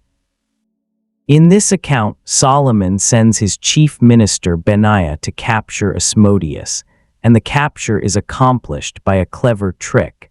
Belial fills the well that Asmodeus drinks from with wine, knowing that Asmodeus will drink from the well but will be distressed by its contents. He is, in this account, temperamentally opposed to drunkenness. When Asmodeus drinks the wine and falls asleep, Belial chains him with a chain inscribed with the divine name and brings him to Solomon. But in captivity, Asmodeus behaves with a dignity and philosophical resignation that makes him curiously endearing. He answers Solomon's questions thoughtfully. He comments with a kind of sad exactness on human pretensions and self-deceptions. And at one point, in a passage that has delighted readers for centuries, he asks Solomon why, if he has access to the divine wisdom, he needs the help of a demon to build his temple. The question is pointed enough that Solomon has no fully satisfying answer. The scholarly tradition has found Asmodeus genuinely interesting as a literary and theological problem. He is not a simple evil, not a cartoon villain with no interior life. He has preferences, aesthetic sensibilities, a consistent psychology, and a capacity for the kind of ironic self-awareness that is usually considered a specifically human quality. The tradition gives him these qualities not accidentally but deliberately, because the demonological literature of the Second Temple and early medieval period was not simply trying to catalog evil, but was trying to map the full range of the forces that operate in human life, including the forces that look like goods, love, beauty, desire, but become destructive when they operate without the constraints that wisdom and justice impose. Asmodeus is desire without limit. And desire without limit looks from a certain angle very much like a demon. The lamp has gone out now. The room is dark, but the darkness is not empty. It is dense, warm, textured, the darkness of a room that has been lived in, that carries in its walls and its furniture and its air the accumulated resonance of all the hours that have passed inside it. You lie back, you close your eyes. The darkness behind your eyelids is the same darkness as the room you breathe. The temple's completion, one night at the threshold, the night before the dedication, is different from all other nights. You can feel it in the air, or rather, you can feel the air noticing it, paying a different quality of attention to this particular evening. The way air responds to pressure changes before a storm, before rain, before some threshold event that changes the character of what comes after. The temple is finished. It has taken 7 years, not exactly 7 years perhaps. 7 is the number with sacred resonance in this tradition, and the text says 7 years, and that is what matters. The stone cutters have gone home to their villages. The timber workers have gone back to Lebanon, their wages paid, their contracts honored. The craftsmen from Tyre, the bronze casters, the goldsmiths, the weavers of fine linen, have folded their tools and packed their patterns, and said their polite professional farewells to the men they worked alongside for years and gone back to the coast, back to the sea smell and the fish markets and the particular limestone blue quality of Mediterranean light that no amount of Jerusalem gold can quite replicate. The temple stands on the hill above the city in the last of the evening light. The cedar panels have been treated with oil and they gleam. The bronze pillars at the entrance, named Jachin and Bose, names of unknown and much debated significance, catch the light and hold it, throwing back warm copper-gold reflections that touch the limestone paving of the courtyard and the faces of the people who have come, as many as can fit, to stand in the outer courts and look at what has been built, the molten sea. This is one of the temple's most extraordinary features, and one of the most argued over in both biblical scholarship and the history of engineering. It is a great bronze basin, 10 cubits in diameter, roughly 15 feet, standing on 12 bronze oxen arranged in groups of 3 facing the 4 cardinal directions. It holds 2,000 baths of water, roughly 10,000 gallons. It is used by the priests for ritual washing. The description in 1 Kings is so precise: dimensions, capacity, the number of bronze oxen, the decorative motifs on the rim, that scholars of ancient metallurgy have made serious attempts to reconstruct it. The casting of a bronze vessel of this size would have required capabilities at the very edge of ancient Near Eastern metalworking technology, and some scholars have argued that the detailed description in Kings reflects the involvement of Phoenician craftsmen, specifically the master craftsman Hiram of Tyre, not the king, a different Hiram who is credited in the text with the bronze work of the temple, who possessed technical knowledge that was genuinely exceptional for the period. A curious note from the Talmudic tradition concerns the precise volume of the sea and its relationship to the mathematical value we call pi. The biblical text gives the sea's diameter as 10 cubits and its circumference as 30 cubits, which implies a value of exactly 3 for pi, while the mathematically accurate value is approximately 3.14159. This discrepancy was noted very early in the rabbinic tradition, and it became the subject of extensive commentary. Some rabbis resolved it by suggesting that the measurement referred to the interior rather than the exterior dimension. Others applied a correction based on the wall thickness. Still others invoked the principle that exact mathematical precision is not the purpose of religious description. The debate, which has been going on for roughly 2,000 years, was rejoined in the 20th century when a Hebrew scholar observed that if you read the word for circumference in the original text as it is spelled, not as it is read, in Hebrew the written consonants and the traditional pronunciation can differ. The ratio of the two spellings generates a correction factor that brings the implied value of pi to within 0.1% of the correct value. This observation was received by some scholars as evidence of a kind of hidden mathematical precision in the text, and by others as a charming but ultimately coincidental numerical relationship. The debate continues.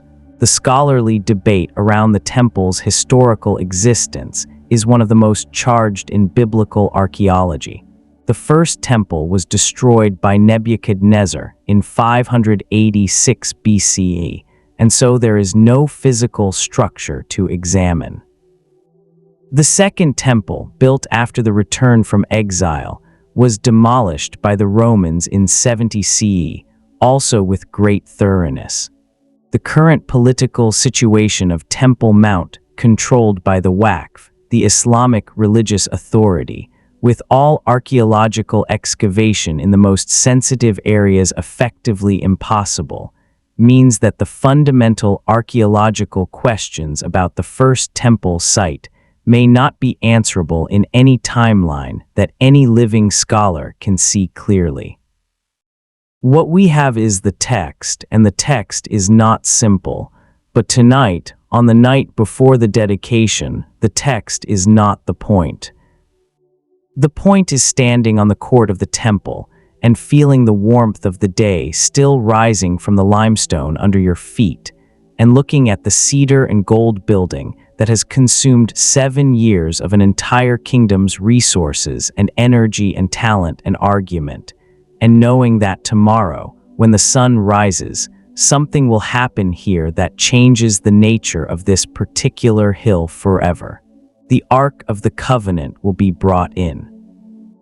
The priests will process through the city carrying the ark on poles, the way it has been carried since the wilderness years, and they will bring it up the hill and through the great entrance and into the temple and through the outer court and into the Holy of Holies, into the cedar-paneled cube of perfect dimensions in the temple's innermost heart, and they will set it down.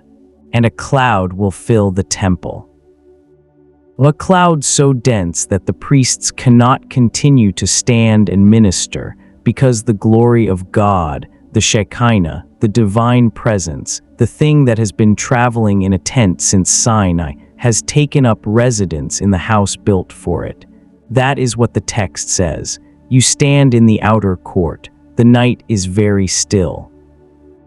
The stars above the Temple Mount are doing their patient work, and the cedar oil lamps at the temple entrance are burning in a row, and their light is warm and small and precious in the enormous darkness of the ancient night. You breathe. The dream at Jibon, when God spoke in the night, you are not in Jerusalem. You are in Jibon, and Jibon is roughly 6 miles north of Jerusalem, and the journey has taken most of the day in the heat, and the high place at Jibon, the great altar, the tent sanctuary, the most important place of sacrifice in Israel before the temple was built, is spread out before you in the late afternoon, its limestone altar catching the last golden light, the priests moving in their white linen with an almost choreographic precision. The smoke of the offerings rising in a straight column against the clear sky.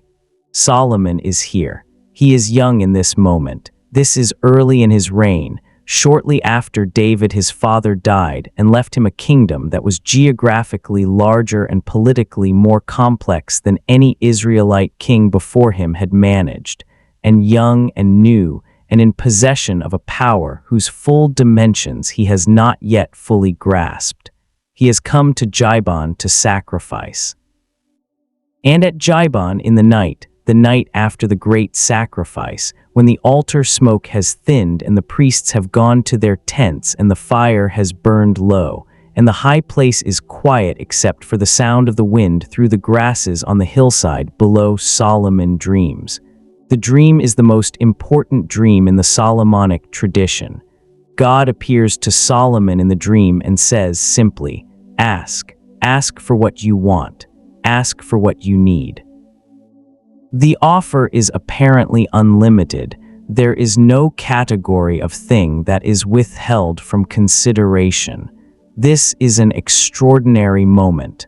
Think about it carefully, because the tradition has thought about it very carefully indeed.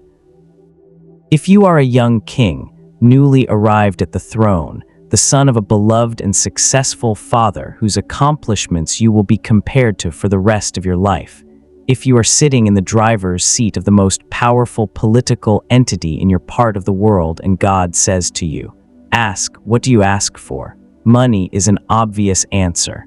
Military victory, long life, the deaths of your enemies, which a newly crowned king in an unstable political environment might reasonably regard as an urgent priority. Solomon asks for none of these things. Solomon asks for wisdom. Specifically, he asks for a lev shomia, a listening heart, an understanding heart, a heart that can hear and discern, can distinguish between good and evil, can judge the people he has been entrusted to govern with justice and intelligence. God is pleased by this answer. The text says explicitly that God is pleased because Solomon didn't ask for long life, or for riches, or for the death of his enemies, but asked for the thing that would make him a good king. And because he asked wisely, God gives him not only wisdom, but also the things he didn't ask for, riches, honor, long life, conditionally on his faithfulness. The scholarly discussion of the Gibon dream is fascinating because it sits at the intersection of several big questions. One question is the nature of divine communication in dreams. The ancient world was, by modern standards, enormously receptive to dreams as a medium of divine communication. This is true across virtually every culture we know about, from the ancient Near East, from Egypt. The pharaoh's dreams in the Joseph story are the obvious parallel, from Mesopotamia, from Ugarit, from Greece and Rome. Dreams were not dismissed as brain noise. They were taken seriously as communications from the divine or semi-divine world. Temple incubation, the practice of sleeping in a sacred space in order to receive a divine dream, is documented throughout the ancient world, and some scholars have argued that Solomon's overnight stay at the Gibon sanctuary should be understood in this context. Another question is what wisdom means in this context, not wisdom in the abstract philosophical sense of the later Greek tradition, but specifically the quality being asked for. The Hebrew chokmah and the companion term bina that appear in the Solomonic wisdom tradition cover a range of meanings: practical skill, discernment, the ability to perceive the correct course of action in complex situations, legal sagacity, administrative intelligence. The gift Solomon asks for is not primarily philosophical or mystical. It is practical, the wisdom needed to govern justly. A curious note, the tradition of the wise king who received wisdom in a dream was not unique to Israel. The Mesopotamian literary tradition preserves accounts of kings, most notably Goetia of Lagash, who receives divine instructions for temple construction in a dream, who receive divine communications during sleep that authorize or guide their actions.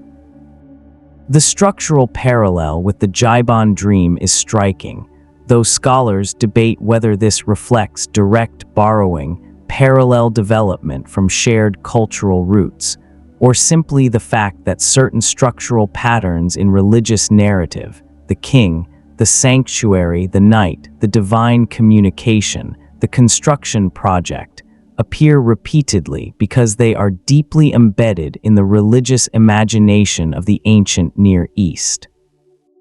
The later tradition, the Kabbalistic and mystical tradition that developed out of the Second Temple period, took the Jibon dream as a model for a kind of spiritual practice in which the descent into sleep is understood as a passage to a different register of reality where direct divine communication becomes possible. This idea that the sleeping mind is more permeable to the divine than the waking mind, that the barriers between the human and the transcendent thin during sleep, is not confined to Judaism. It appears in Islamic dream interpretation, in Christian mystical literature, in virtually every contemplative tradition. But tonight in the tradition, it is happening at Jibon. Solomon sleeps. And in the sleep, in that weightless lucid space where the rules of the waking world are suspended, something comes to him. Something immense and quiet, something that knows his name. He hears his name in the dream, and his dreaming self turns toward the source of the voice, and the voice says, "Ask." And in the silence before he answers, in that single suspended moment between the hearing and the response, which in a dream might last a second or 1,000 years, the young king makes the choice that defines everything that comes after. He opens his mouth. He asks for wisdom. The night at Jibon is very still. The stars are out. The tent flap moves slightly in a breeze that carries the smell of stone and dry grass and the ghost of altar smoke. And Solomon sleeps on, and the dream continues, and the gift is given. The wisdom of the East, Solomon in the Islamic tradition, the minarets, when they were built centuries later, would be visible from many miles away. But that is the future. Tonight you are in a time before minarets, before Islam, before the long transformation of the ancient world that would carry these stories, Solomon's stories, the stories of the ring and the demons and the queen and the wisdom, into a new religious tradition that would make them its own with a thoroughness and a creative energy that fundamentally changed them. The Quranic Solomon is called Suleiman. He is a prophet, not a wise king who sometimes fails his God, not a complex human figure balancing power and piety and desire, but a prophet in the specific Islamic sense, a man chosen by God to receive and transmit divine truth, essentially incapable of the kind of fundamental apostasy that the books of Kings attributes to the biblical Solomon in his old age. The Quran mentions Solomon in several surahs, the chapter of the ants, 27, the chapter of the cow, 2, the chapter of the prophets, 21, and others, and in each appearance, different aspects of his legendary abilities are highlighted. God gave Solomon control of the wind, which bore his throne wherever he commanded. God gave him understanding of the speech of birds and animals, the hoopoe bird that brings him news of the Queen of Sheba, the ants that he overhears discussing the approach of his army, the ability to speak with all creatures of the natural world. And God gave him power over the jinn, the Arabic equivalent of the demonic entities in the Jewish tradition, though jinn in Islamic theology are a created class of beings, made from smokeless fire, neither fully good nor fully evil, capable of both virtue and vice. The jinn in the Solomonic Quranic tradition work for Solomon in much the same way as the demons in the Testament of Solomon. They dive into the sea for pearls, they build architecture, they carry out great construction projects, but the theological framing is entirely different.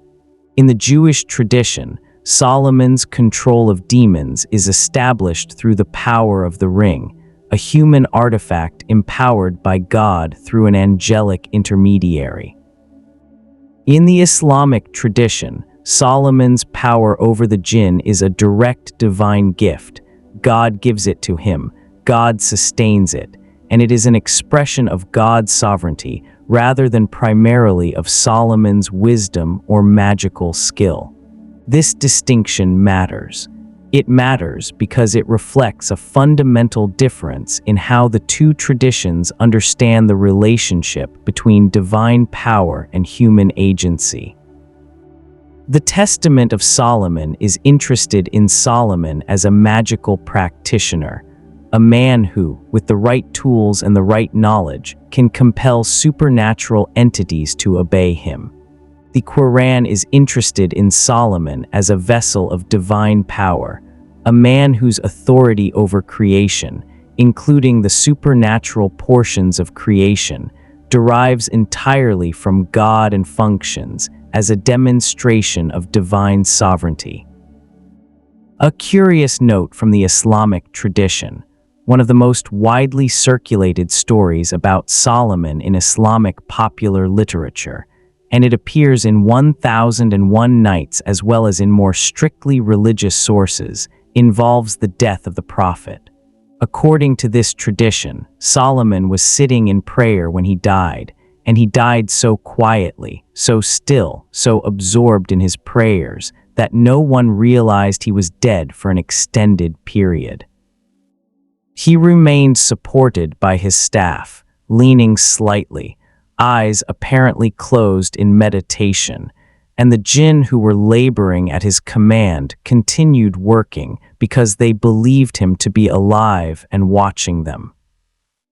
Only when a woodworm finally ate through the base of the staff and Solomon's body crumpled to the ground did the jinn understand that their master had been dead for some time, and that they had been serving a corpse, and that their power was not actually dependent on Solomon's living attention, but on something more enduring.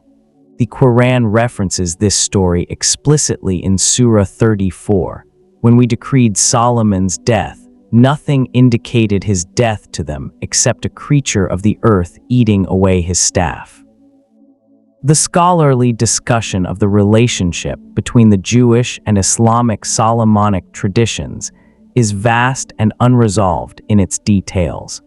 It is clear that Islamic tradition drew substantially on Jewish and Christian materials about Solomon, materials that circulated in the Arabian Peninsula in the 6th and 7th centuries CE, carried by Jewish communities and Christian communities who had lived in the region for centuries. But the process of transmission and transformation is complex, and in many cases it is genuinely unclear whether a particular detail in the Islamic tradition reflects a borrowing from a Jewish source, a borrowing from a Christian source, independent development from a common original, or creative elaboration by Islamic scholars and storytellers. What is clear is that Solomon, Suleiman, is one of the figures who traveled most successfully between religious traditions in the ancient and medieval world, accumulating new stories and new meanings in each tradition he entered without losing his essential identity.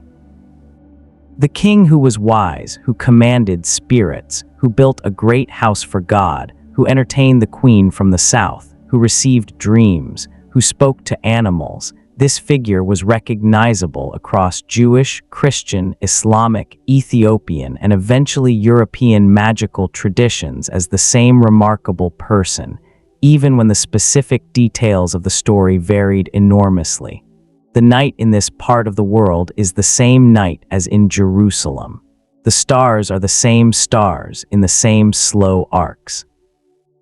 The wind that moves through the palms has the same temperature and smell as the wind that moves through the cedar pillars of the temple 600 miles to the north. Solomon is everywhere in the tradition, which means he is here, too, in the shadow of the palms, in the whisper of the wind off the desert, in the faint smell of frankincense that clings to the evening air in places where the distance between the human and the divine has been, for a very long time, unusually thin. The Seal of Solomon. From Jerusalem to every corner of the world, you are in a market. Not the Jerusalem market of Solomon's time, but a market several centuries later. A market in Alexandria, probably, or perhaps Antioch, one of those vast cosmopolitan Hellenistic cities where everything the ancient world produced or imagined ended up, sooner or later, being bought and sold. The year is somewhere in the 1st or 2nd century CE. The stalls around you sell spices and fabrics and pottery and cheap jewelry and expensive jewelry, and at one stall, among the amulets and the written charms and the small carved figures, there is a piece of jewelry that catches your eye. It is a ring, or possibly a pendant, or a decorative motif on the corner of a storage jar, or an inscription on a doorpost. The specific form varies. What doesn't vary is the symbol. 2 interlocked triangles forming a 6-pointed star. Or a 5-pointed star, the pentagram, which in this period goes by the name Seal of Solomon rather than the 6-pointed version, the hexagram, which only acquires the name Star of David much later. The symbol is everywhere. This is the Seal of Solomon, the symbol attributed to Solomon's magical ring, the symbol that appears on amulets and talismans and inscribed bowls and protective texts throughout the Jewish, Christian, Islamic, and eventually European magical traditions. It appears on incantation bowls from Mesopotamia, on amulets from Egypt, on Jewish tombstones from the ancient world and the medieval world, on Islamic architectural decoration, on the illuminated manuscripts of European court magicians.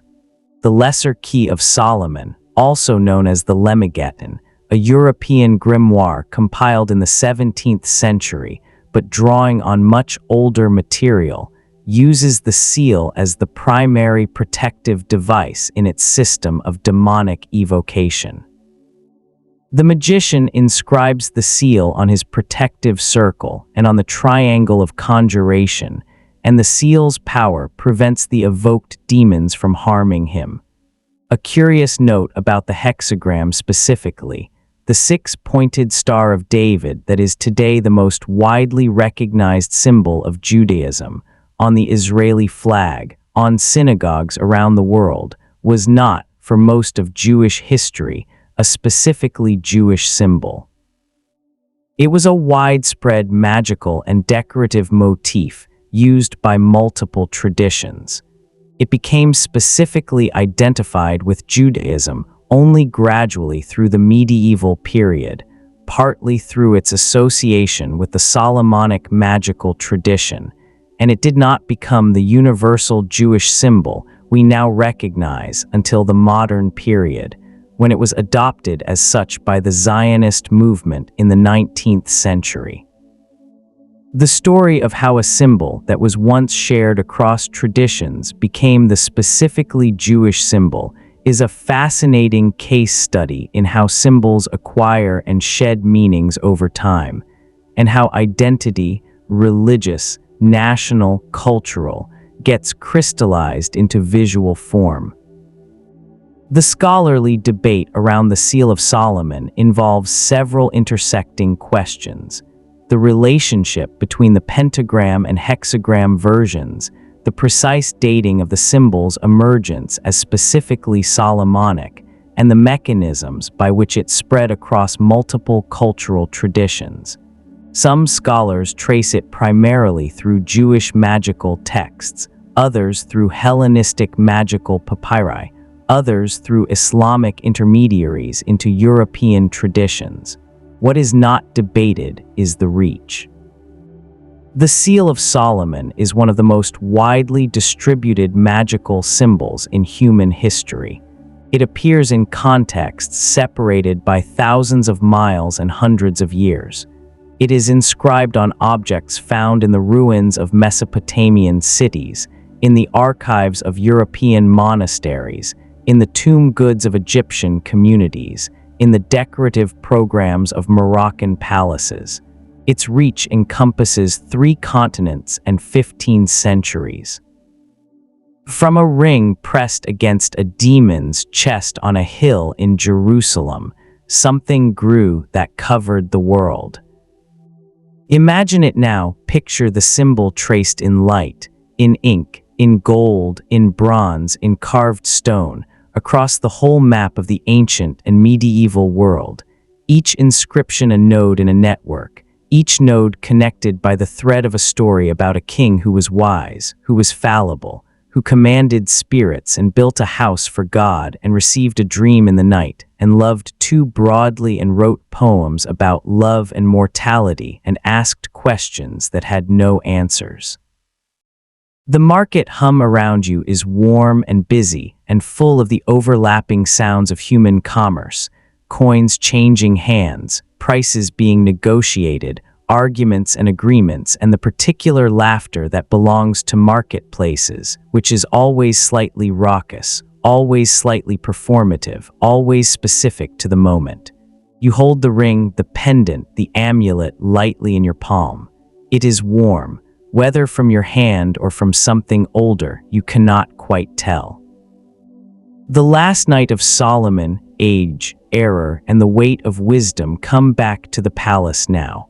Come back to the cedar-paneled room, the carved bed with the ivory inlays, the curtains of Egyptian linen. Come back to the smell of lamp oil and cedar, and the faint residue of incense from the evening prayers. Come back to the moment just before sleep or just after waking, when the boundaries between consciousness and dream are at their most permeable, and the thoughts that come are not chosen but arrive, uninvited and honest, from somewhere beneath the surface of the ordinary mind. Solomon is old now. The texts are not specific about his age, but the tradition implies decades of reign. 40 years is the biblical figure, a round number with symbolic weight, and 40 years of rule, of judgment, of diplomatic negotiation, of construction projects and trade agreements and military calculations, and the management of a large, complex, diverse, sometimes fractious kingdom will age a person. Not necessarily in the ways you would expect, not necessarily in obvious physical ways.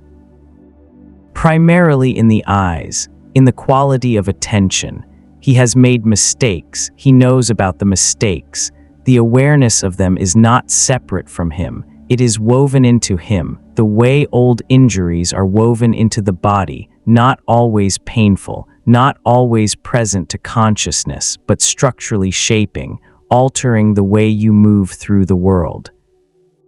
The foreign wives, the high places, the worship of other gods, whether these were genuine theological defections or pragmatic political accommodations that the theological historians of a later age interpreted as defection, the result is the same. The kingdom is not what it was at its height. The political challenges that he managed to contain during the middle years of his reign, Hadad of Edom in the south, Rezon in Damascus to the north, Jeroboam's simmering ambition at home, have not been resolved. They have been postponed. What comes after Solomon will be a divided kingdom. The great unified entity, Israel and Judah together, under a single king, administering the trade routes and the tribute relationships and the architectural magnificence from a single center, will split into 2 after his death. The split driven in part by the resentment of northern tribes toward the burden of supporting the Solomonic building program, the forced labor levies, the tax demands of a court that had become enormous and expensive. He knows this is coming, or he suspects it. The signs have been accumulating for years, and yet the temple stands. This is the thing that will outlast the political complications, the thing that will be remembered when the specific administrative failures are forgotten. The temple stands on the hill, and the ark is inside it, and the daily sacrifices and the annual festivals and the pilgrimages and the prayers and the accumulated piety of the nation are directed toward that hill, toward that cedar and gold building, toward the particular presence that inhabits the Holy of Holies behind the great veil. Whatever else Solomon was or wasn't, he built that. There is a passage in the Talmud, in the tractate Sanhedrin, in the midst of a highly technical discussion of legal procedure, where a question arises about whether Solomon has a portion in the world to come. This is not a trivial question in the rabbinic context. It is the most serious question that can be asked about a person, and the rabbis are genuinely divided. Some say yes, a man of such extraordinary wisdom and such service to God cannot be denied the world to come. Others say no, the idolatry, the high places, the foreign gods are disqualifying. Others take a middle position, suggesting that the question is undecidable and should be left in abeyance. The discussion goes on for several pages. No definitive answer is reached. This is, in a strange way, the most honest thing the tradition says about Solomon. The question is undecidable. The man was too complex for a simple verdict. He was wise and he was foolish. He was faithful and he was faithless. He built the most holy structure in the world, and he built shrines for foreign gods. He received divine wisdom in a dream, and he squandered portions of it in the ordinary human ways that wisdom gets squandered, through love, through pride, through the accumulated weight of comfort and power, and the very long-term consequences of short-term accommodations. He was, in other words, a human being. Possibly the most elaborately documented human being in the ancient tradition, surrounded by stories, by legends, by magical texts and wisdom literature and love poetry and historical chronicles. But underneath all of it, a human being lying in a cedar-paneled room in the dark, listening to the sounds of the city below and the silence of the temple above and the faint, persistent question that has no simple answer. Was it enough? Was the wisdom enough, the temple enough, the poetry enough? Was the service enough to balance the failure? Was the love enough to offset the harm? Was the house built for God enough to justify the forced labor of the men who built it? He doesn't know the answer. You don't know the answer. Nobody knows the answer. And in that not knowing, in that honest, complicated, unconcluded question, there is something that feels in the middle of the night, in the dark, in the warm cedar, scented air of a room that has seen many nights and will see many more, like the closest thing there is to wisdom. Close your eyes. The long night in Jerusalem, the lamps are going out, not all at once. One by one, as the night deepens and the oil is used up and no one comes to refill them. The temple lamps will burn until morning. They are the responsibility of the priests, maintained continuously, a duty understood as a form of prayer. But the palace lamps, the courtyard lamps, the lamps in the storerooms and the kitchens and the outer courts, these go out as the night progresses, and the palace sinks gradually, room by room, into a comfortable darkness. The air is very still. You are sitting in the outer courtyard of the palace, the same courtyard you arrived in at the beginning of this night, the same smooth limestone, the same great carved pillars, the same view over the city and the dark valley floor below. The moon has moved since then. It is lower now, further west, and the light it gives has changed. It is softer now, more diffuse, the particular quality of late-night moonlight that is neither warm nor cool, but a kind of silver gray that makes familiar things look slightly mysterious, as though they are showing you their inside surfaces. The stars above you are very still. Not still, of course, they move, as they always move, in their ancient precise arcs. But they move so slowly, so continuously, with such a quality of absolute patience, that stillness is the word that comes to mind when you look at them. They have been doing this since before there was anyone to watch them. They will be doing it long after. The watching is incidental. The moving is the thing, the great untroubled revolution of the sky, turning as it has always turned, carrying the night from east to west, one moment to the next, one breath to the next. Breathe in, hold it, let it go. You feel the limestone warm against the backs of your legs. You feel the light chill of the night air on your bare arms.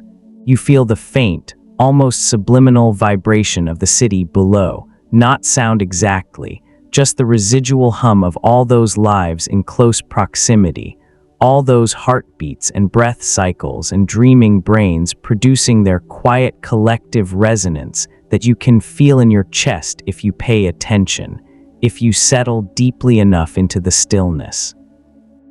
Somewhere in the palace behind you, the king is sleeping, or he is close to sleeping, that specific state that is not quite awake and not quite asleep, the state where the thoughts become images and the images become narratives and the narratives become the faint, barely their beginning of a dream. The cedar smell is strong in the room. The curtains move once in a draft from the window and then settle. The lamp on the table beside the bed is down to its last hour of oil. In the city below, the bakers are already stirring.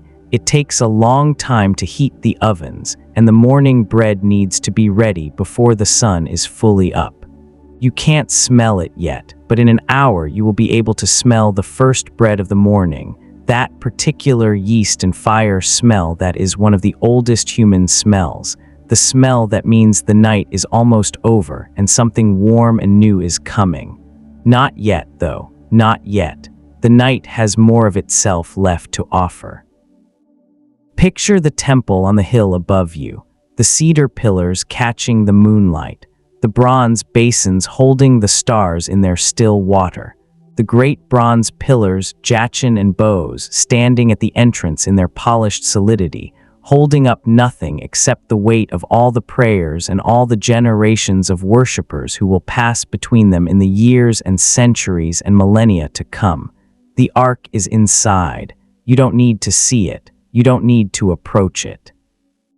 There are protocols about approaching the ark, ancient and precise and filled with consequence. And tonight is not the night for protocols and consequence. Tonight is simply the night, and the ark is inside, behind the veil, in the cedar-paneled cube of perfect dimensions, and the quality of its presence radiates outward through the stone walls and across the moonlit courtyard and down the hill and over the sleeping city in the particular way that the presence of something important radiates. Not loudly, not dramatically, just steadily, like warmth from a stone that has been holding the sun all day. Let your breathing slow. Feel the weight of your body against the limestone. Your back is comfortable. Your shoulders have fallen. Your hands, resting in your lap, are open. The stars are moving overhead in their slow arcs.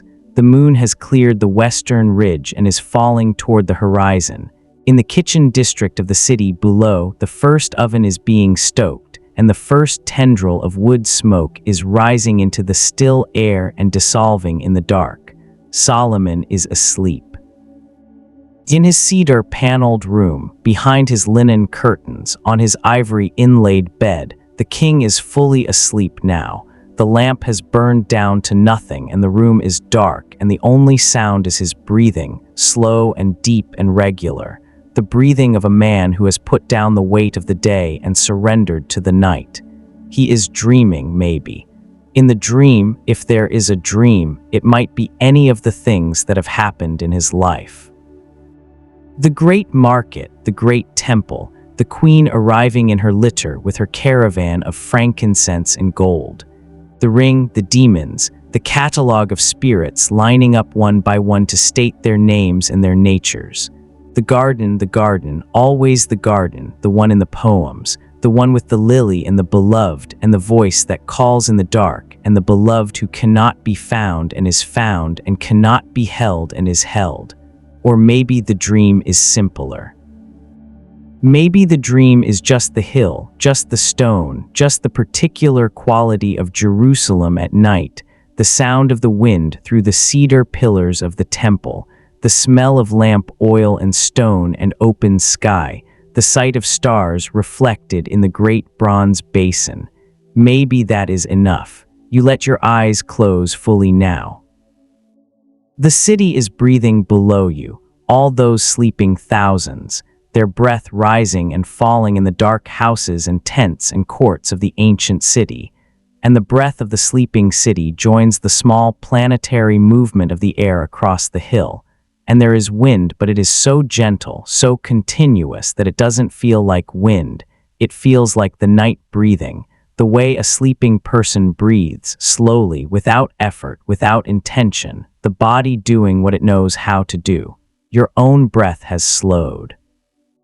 You don't notice this, or if you notice it, you don't remark on it. You simply follow it, following the breath the way you might follow a river, not swimming, not fighting, just moving in the same direction the current moves, carried along without effort.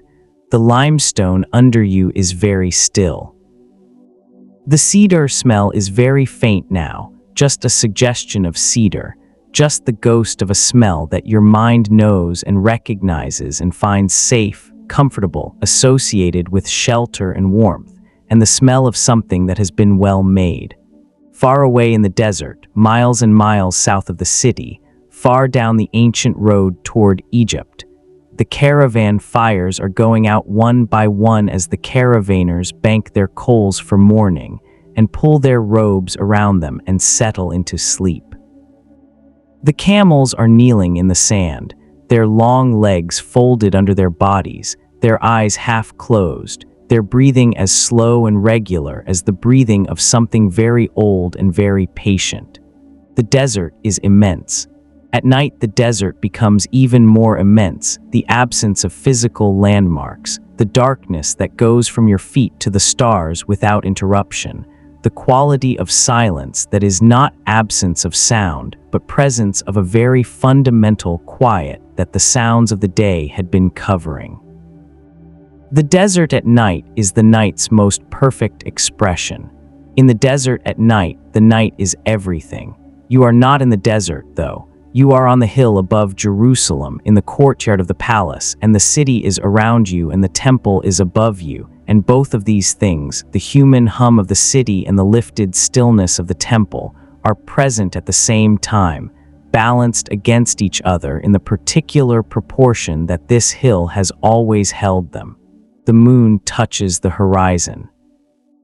Let yourself feel the weight of everything you've carried today, the information, the tasks, the small and large negotiations of daily life, the things you need to remember and the things you can let go. Feel the weight of all of it, acknowledging it without resistance, and then not pushing it away, not suppressing it, just setting it down the way you might set down a heavy bag at the end of a long walk. It will be there in the morning. Everything will be there in the morning. Tonight it can rest beside you without requiring anything. The moon touches the horizon and begins to descend. The great bronze basin of the temple reflects a sky that has changed since you last looked at it. Lower stars now, different configurations. The great slow wheel of the night turned another fraction of its revolution. Everything is slightly different from an hour ago. Everything is exactly the same. Breathe in, let it go.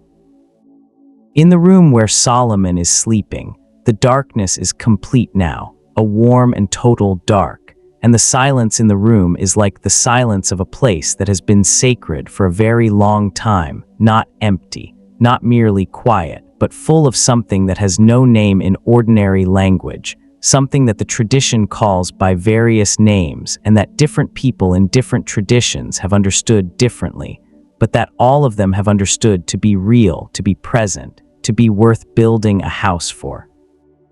The cedar walls breathe, the city breathes, you breathe, and the night comes over you gently, as the night always does, not as a sudden darkness, but as a gradual softening, a slow and patient blurring of the edges of things, a deepening of the warmth under your skin, a loosening of the small tensions that the waking mind maintains without knowing it maintains them. Your body knows what to do. It has been doing this for your entire life, and for the lives of everyone who came before you, and for the lives of everyone who will come after. The descent into sleep is the oldest human skill, older than language, older than fire, older than any of the stories we tell to make the darkness navigable. The stars keep moving. Far away in a room lined with cedar, a king is fully asleep, and his dreaming mind is doing its ancient work, sorting, integrating, releasing, and outside his window the city breathes its collective breath, and on the hill above the city the temple holds its quiet at the center of everything. The wind is very gentle, the lamp oil is exhausted.